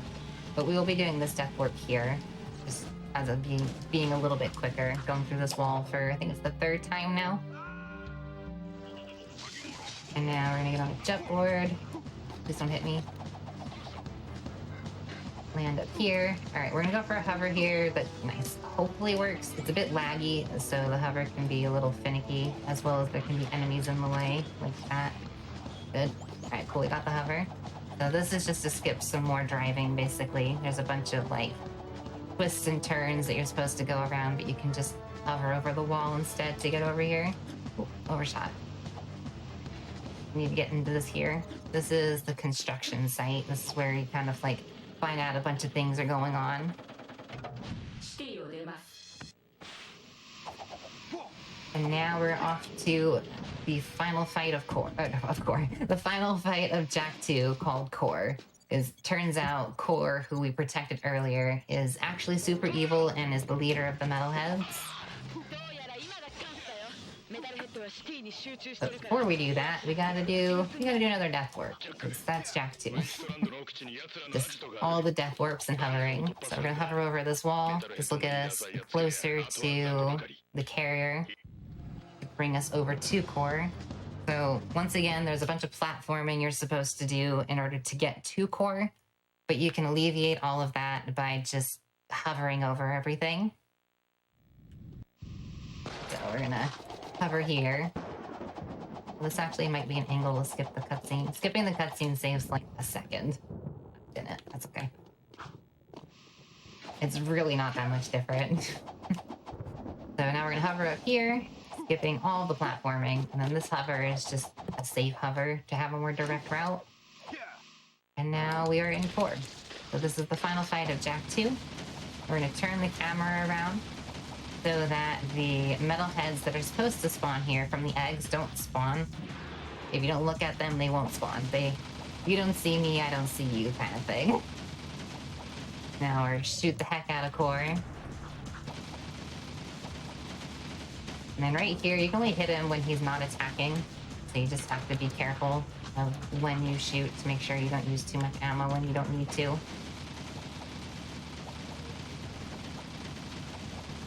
And you can force him into his next phases by shooting him enough quickly. And there's Jak 2 done. Awesome. All right, let's move on to Jak 3.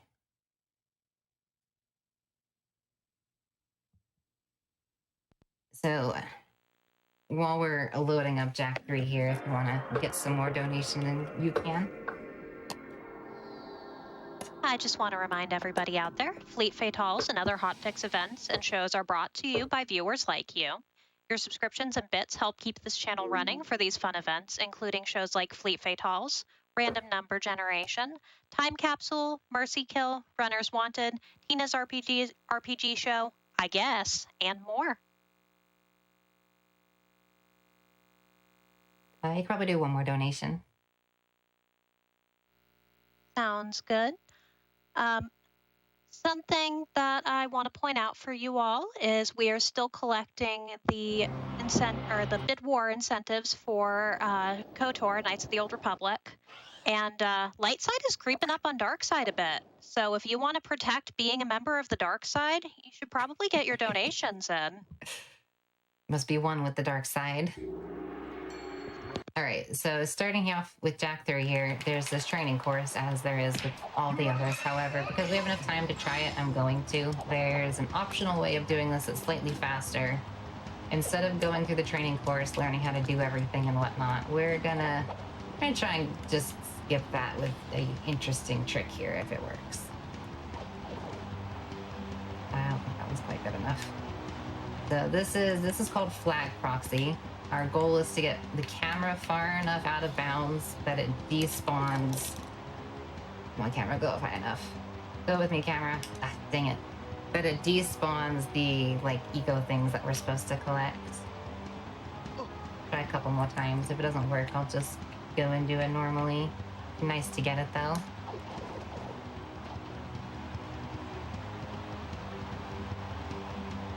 Jak, please. No, Jak. Ah, okay, we'll try just a couple more times since we have the time to try and do it. But it's a very finicky trick.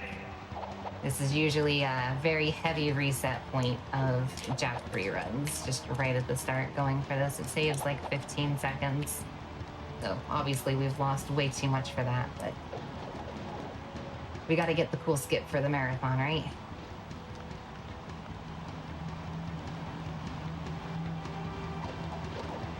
Jak, please, launch into the heavens. You can do it. I believe in you.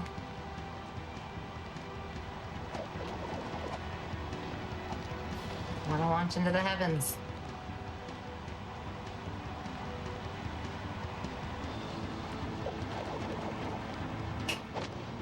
Not working. Okay, I'll give it 2 more tries. If it doesn't work, I'll just go and do it normal. Oh, that one might work. Come on, work, work.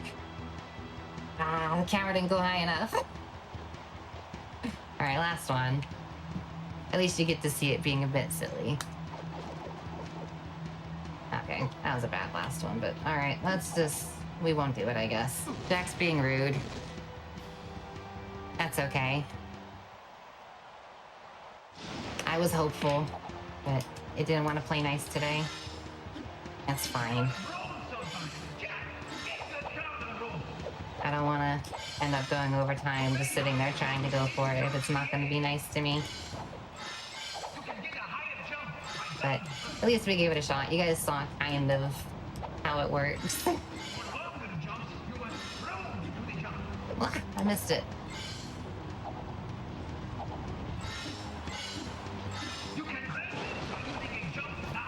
Actually done the training course properly in a while. I'm so used to doing the flag proxy.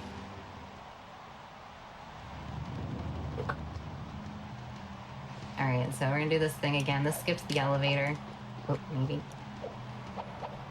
Yeah, we were just doing this. Get your butt up there. Thank you. That skips the elevator. A small thing. So right here, this is basically teaching you how to use your gun while you fight. So we beat up all these guys. If you are close enough to them, they will die in one shot instead of two. So your goal is to be a little close to them. I want to get that count down to 5, but 6 is okay. Before the lava comes up here. If you get it to 5, it saves a little bit of time because you can go into Dark Jak here before the lava happens, so you don't lose the time of going into Dark Jak. And it won't throw off their cycle as much. And that is the only time you will see Dark Jak in this run. So right here, we're gonna jump a little bit just to get up here. Now we're gonna mash the heck out of the guns. It's teaching you how to use each gun and stuff, but if you mash it, you can actually gain movement a little bit quicker. So right here, we're gonna hit that checkpoint and then die. This allows us to skip to the other side of the mission that you're supposed to do here, allowing us to roam free without having to access the mission. And we're gonna hop on the sleeper, and immediately this game is gonna start breaking very quickly. So just be prepared.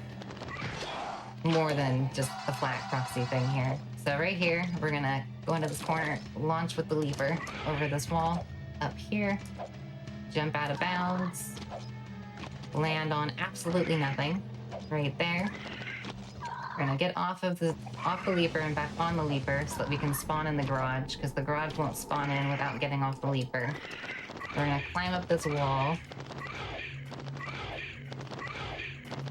to get on the other side of the door.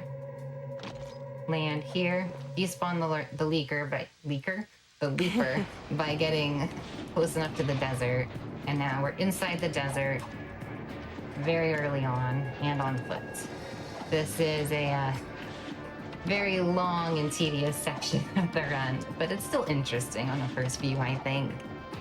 So we are going to be traversing pretty much the entirety of the desert on foot.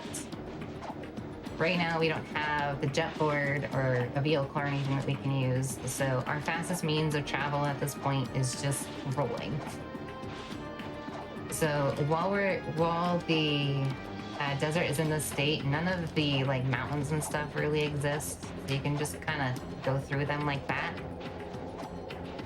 And it makes for much easier travel coming through this area, since you don't have to go around everything. Make our way down here. This is a decent chunk of the Jak 3 run, but again, it's interesting at first, right? Just a little long. Also, we despawn the cars that come at us by just turning the camera, because we're shy and we don't want to look at them, so we just look away from them and they go away.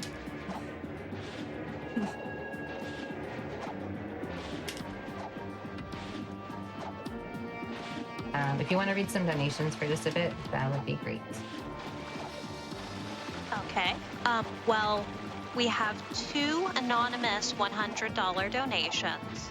No comment on either of them, but thank you so much for your generosity.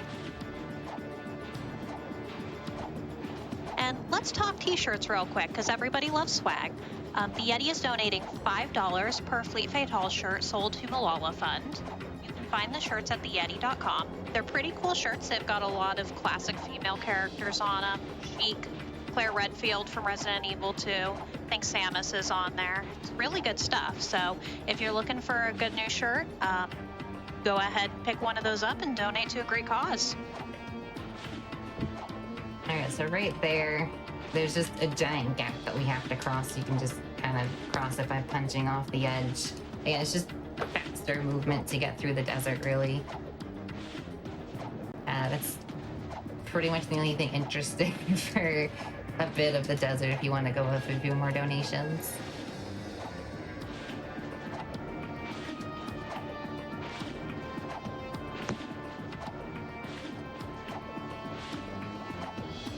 We have $25 from John V. Headstrong1290 gives me life.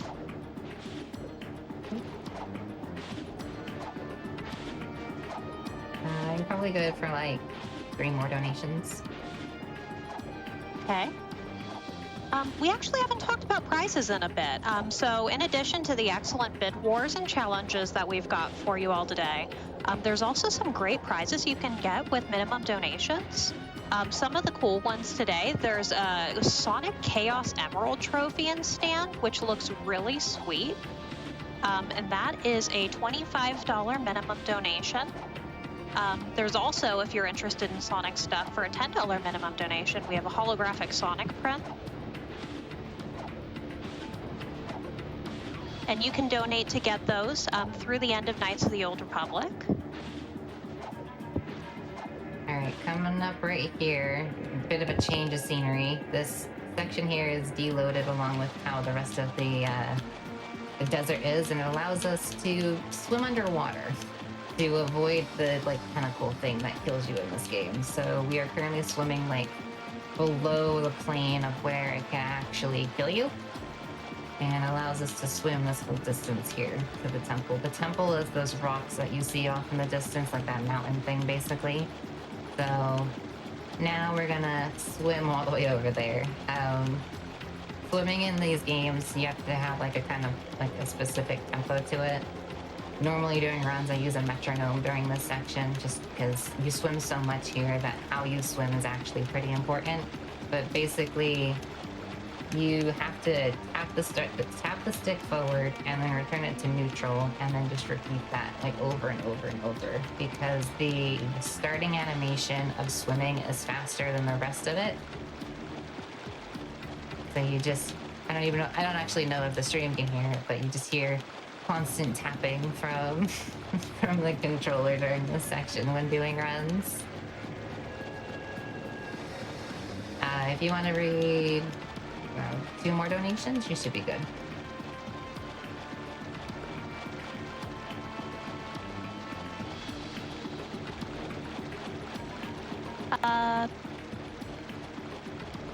No new donations with comments at the moment. However, just letting you all know, we're getting closer to that Knights of the Old Republic run, so definitely want to get your donations in if you have any opinions on what we should name the character, what color the robe should be. Lots of good customization here. Darkseid is still leading, just to let you all know. But Mara Jade is actually the name that is top in the running, and they passed Star Trek a little while ago, so if you want to be Star Trek in Star Wars, now's the time. All right, so coming up here is probably the scariest part of this run. If something goes wrong, I have a backup to do, but let's just hope it doesn't. We need to cross those gaps. Cool, we did. All right, good. No ledge grab. If that fails, you have to start the entire section over. So yeah, you don't want to fail that. You have just a moment for a quick announcement. Very quick, yeah. 30K hype. We just reached $30,000. Awesome.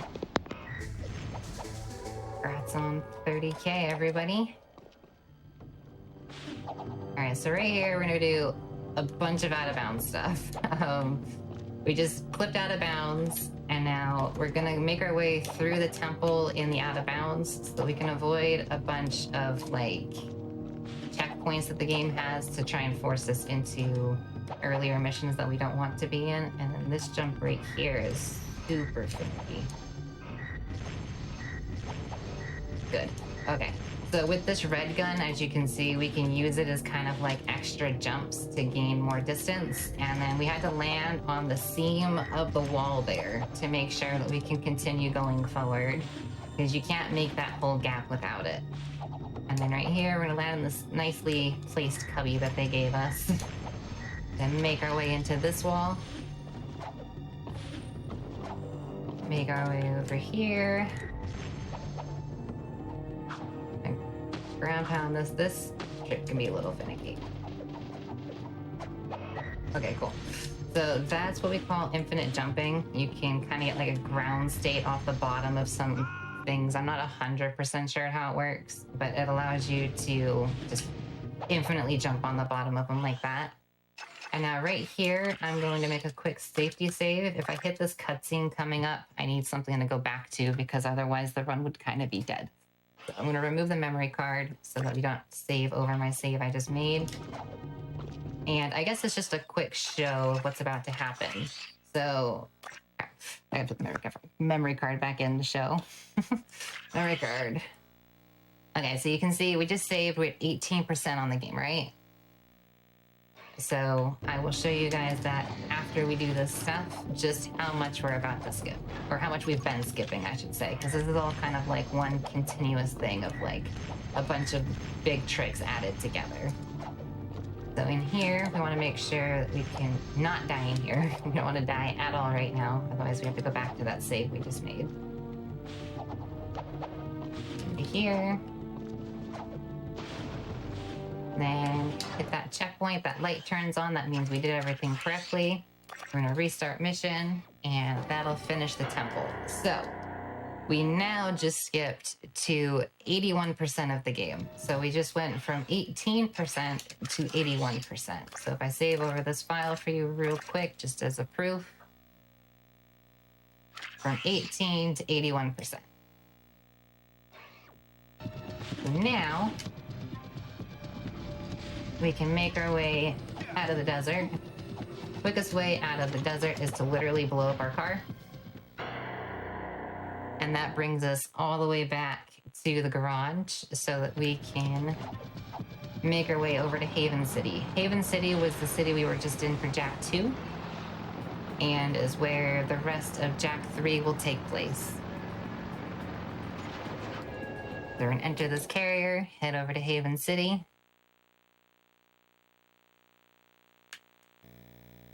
Game's gonna save because I saved, but it's okay. Not a problem. All right, so now we're gonna take the zoomer, make our way over here. And we're not gonna do, we pretty much don't do any missions in this game. It's just skip after skip after skip. Just all over the place. So you're supposed to do a bunch of mission stuff still. We're not supposed to be doing a mission here yet. It wants us to go over to that blue thing on the minimap, which I think is the carrier, to go back to the other city. But we don't have time for that. We're gonna continue our way through the city. Flip through this wall. Fall out of bounds. This is another death wart.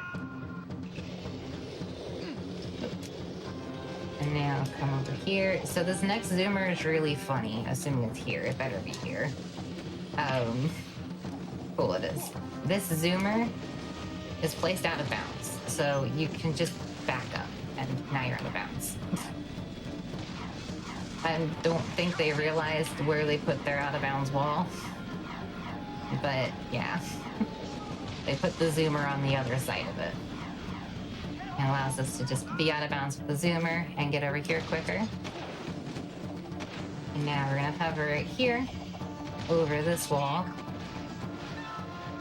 Drop down behind it, hit a checkpoint that brings us to this next area here. Again, this is all just a bunch of death warps and stuff to get us closer to our destination. Nothing too big yet. Right here, that is a great hover. Knew I was gonna fail at least one hover. So right here, we're gonna hover through this wall.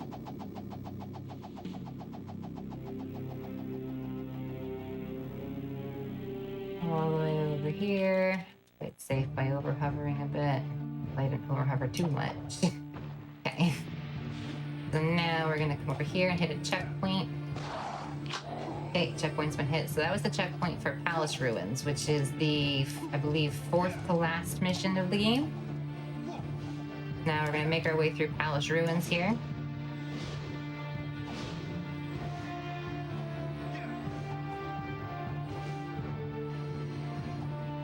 Oh, or we're gonna die in the process. That's okay. Good job, me. I was actually clean jetboarding too. I was kind of happy about that. Oh well.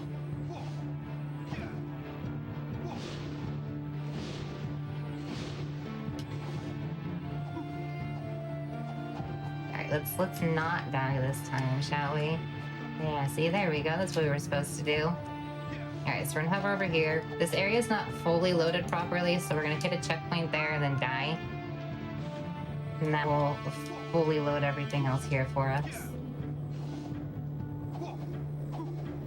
Now, if this works properly, it will. We're gonna bounce off of here to make our way up here.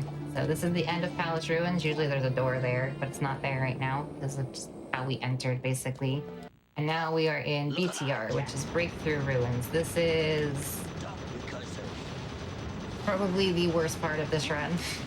This car does not handle well, and this terrain is absolutely terrible. For anyone who's ever played this game, they will know just how awful it is to drive here. I'm gonna try and go for a skip here. Cool, it did work. That skip's going over that barrier, but flip my car around though. So we don't have to hit things to open up the barrier.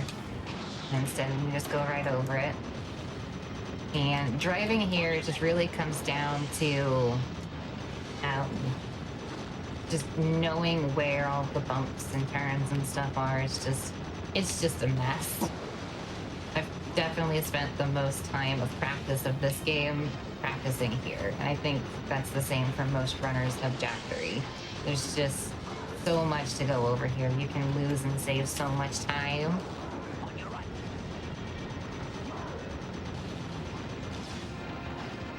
Good turn! So hitting these are what opens up the barriers now that we're not skipping any barriers anymore.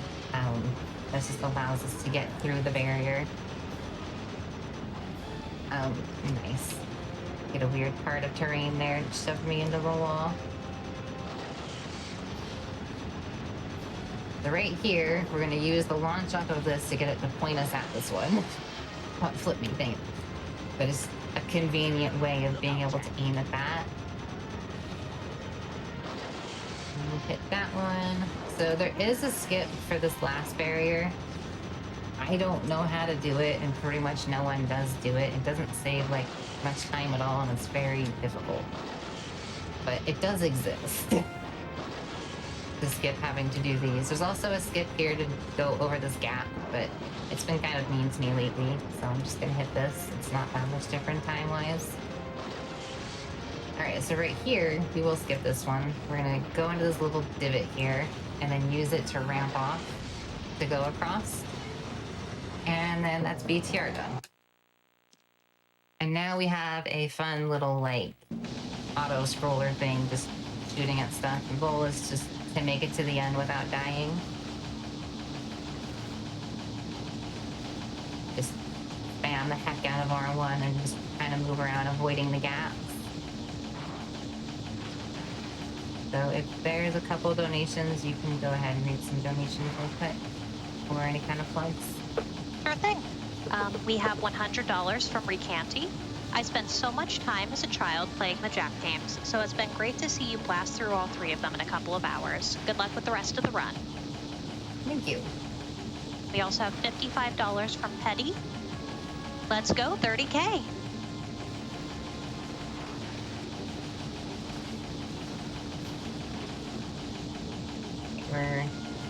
There's one more. You can do one more. We have a $100 anonymous donation. No comment, but thank you so much for your charity. Thank you so much. All right, so this last little tube here is the end of it. Just have to keep driving forward. All right, so right here is, what's this called? This dark ship. So for dark ship, right at the start, we're gonna hover through a wall. Is, you know, as we have done for Jak 2 and 3, just hover everywhere. And then after hovering through that wall, we're gonna hover through this wall all the way to the end of dark ship. So hover over here, and if you mash X and then turn in the air, it actually allows you to gain control during the hover. Usually you don't have control, but if you mash X and then turn, it lets you angle yourself falling down. And then we do a little jump there to make sure that we don't fall out of bounds. We have to make sure it loads there. And now we've just done most of dark ship. Now we just need to do this part. It's like a couple seconds faster to not hover over this, but it's just a lot safer to hover it, and I prefer to hover it. Safety is key. Alright, so from here on is all considered the final boss. This first part is called Terraformer.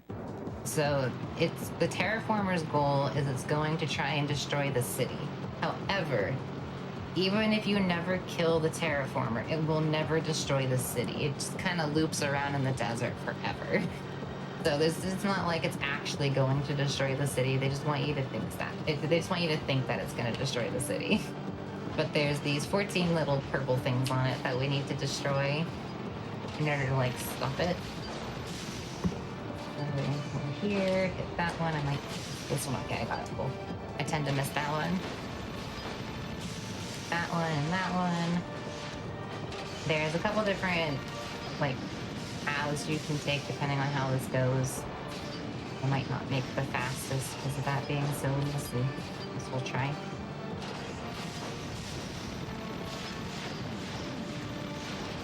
Oh god, I am definitely not making it now. Get a boost so I can make the next one.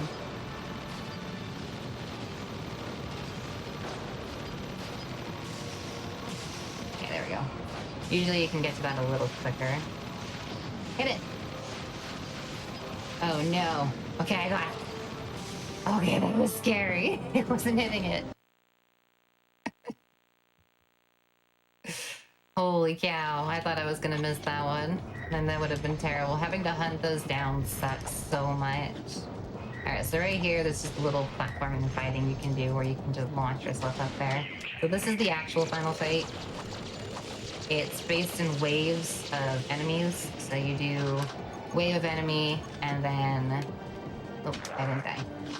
And then after doing the waves of enemies, it'll allow you to hit the boss and then kind of just repeat. Each phase is slightly different from one another. The middle two are the same as each other.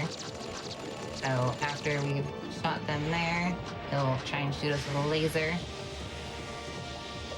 And then he turns his head, and then we can shoot the side of his head. And then he'll slam his face into us. Oh, I didn't mean to shoot that off there. Is that okay? Destroy more things. There's these Beyblade things that are gonna pop up here. You just kill them by shooting these. I'm supposed to hit it, but I guess not. And hit the next one.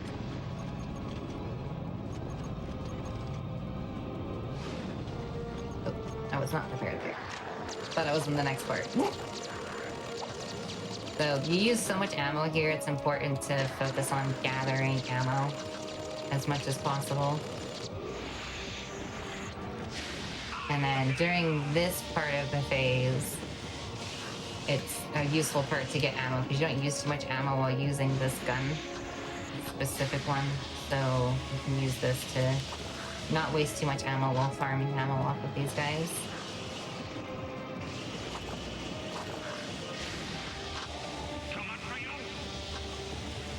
Now we're gonna wait out one more laser.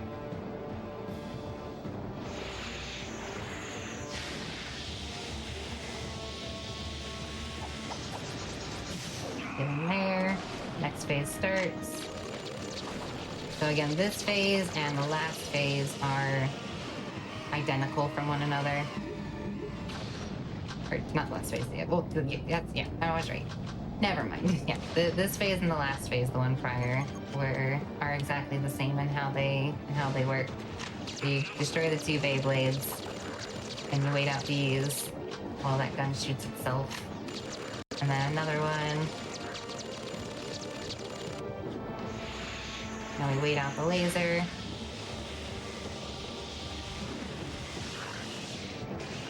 And this boss is actually like a mecha arrow. So the guy that we thought we killed in Jak 2, it's him, but like with a bunch of like robot-y parts to him and stuff. And then he's driving this thing. Because you gotta have some big, weird seahorse dragon thing as the final fight.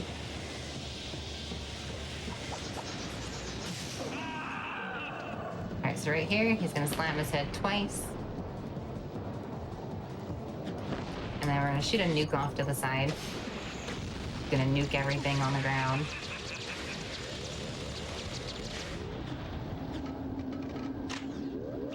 that just takes care of that wave a lot quicker.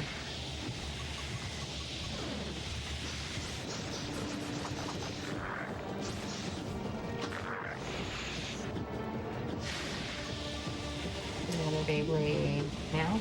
Yeah, cool. Oops. Too close to them. I thought the gun was gonna start going off before that. Do one more. Okay. Now we're just about done. Time is coming up after he slams his head 3 times, and then I'll shoot him.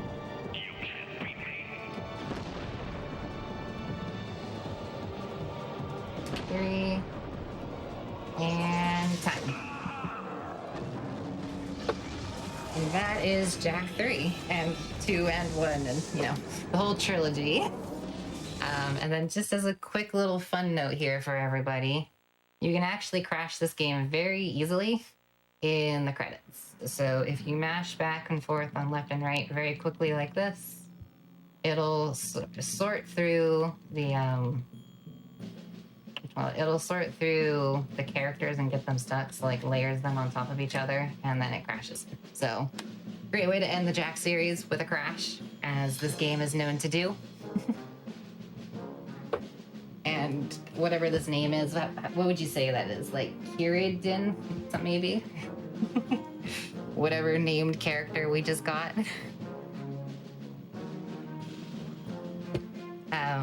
But I guess just a quick couple shout outs since we still have just a little bit of time. I just wanted to shout out all of the Jak community just as a whole, just all the work that everyone's put in. Everyone's done a great job.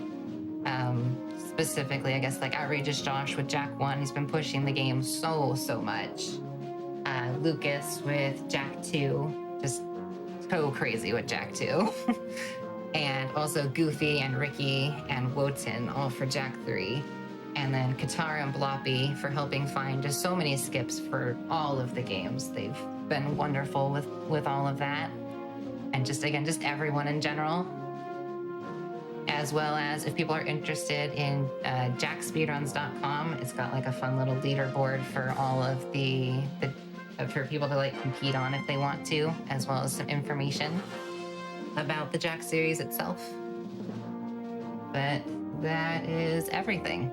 So thank y'all for watching. Thank you so much for having me on the marathon. I really appreciate it. And good luck to all of the future runners.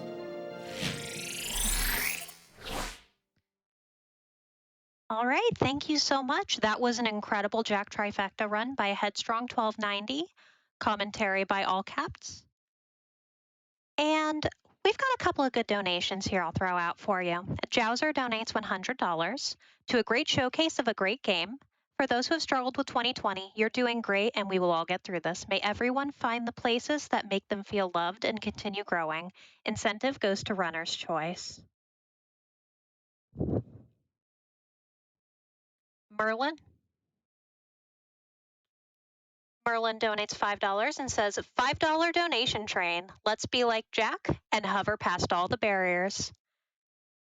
And then we're going to go ahead and run a Twitch ad for Malala Fund. I've been Sorryanna, and you've been great. I'll see you again soon. Thank you.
2020.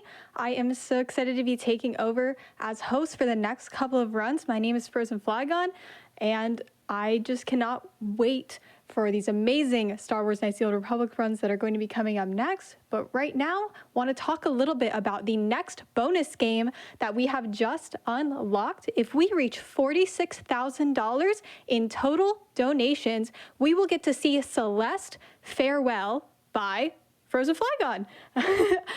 So if you want to see that bonus game happen Friday night, be sure to get your donations in. And all of your donations can be put towards other amazing incentives as well. Want to read a couple donations that came in during the amazing Jak Trifecta? We have $10 from Miss Priscilla Fawcett that says, "Congratulations to Headstrong on a great run, and well done to everyone on the amazing 30,000. Let's keep that number moving." And we have $100 from Anonymous with no comment. Thank you so much for your generosity benefiting Malala Fund.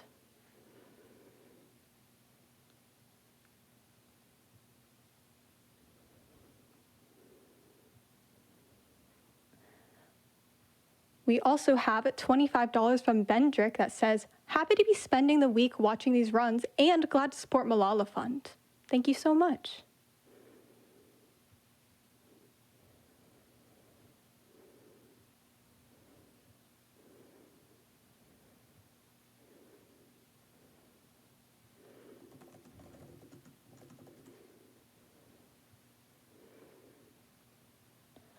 And we have a few incentives for the Star Wars Knights of the Old Republic run that is coming up. You can still choose the name of the main character, choose the Jedi robe color between blue and orange, and throughout the entire run, anytime the lightsaber color gets a new color that's in the lead, we're going to be swapping it out every single time we go back to the Ebon Hawk. So we can see between violet, red, blue, green, and yellow throughout the course of the run. So you want to see your favorite color? Get your donations in for that.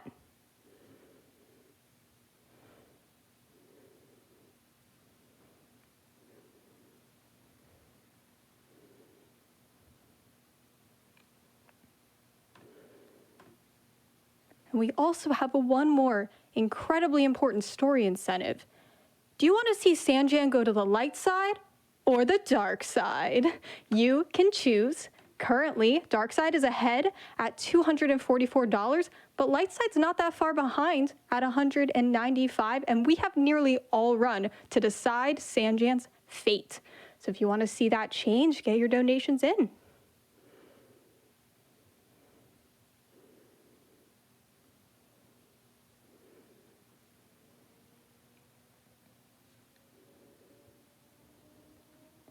And Fleet Fatale's 2020 is benefiting Malala Fund. Malala Fund is working for a world where all girls can learn and lead. Malala Fund advocates for resources and policy changes needed to give all girls a secondary education, invests in local education leaders, and amplifies the voices of girls fighting for change. So thank you everyone for your donations benefiting Malala Fund and changing the lives of women throughout the world.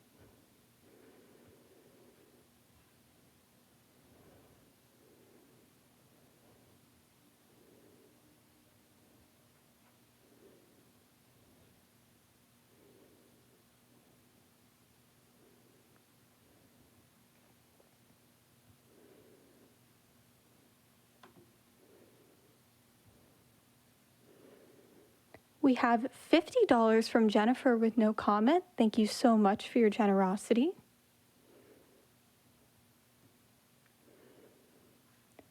We have $15 from Love Spell that says, "Another 15 for the red saber, my color of choice when the game first came out. Go ladies, hope you have a great run." Thank you so much, Love Spell.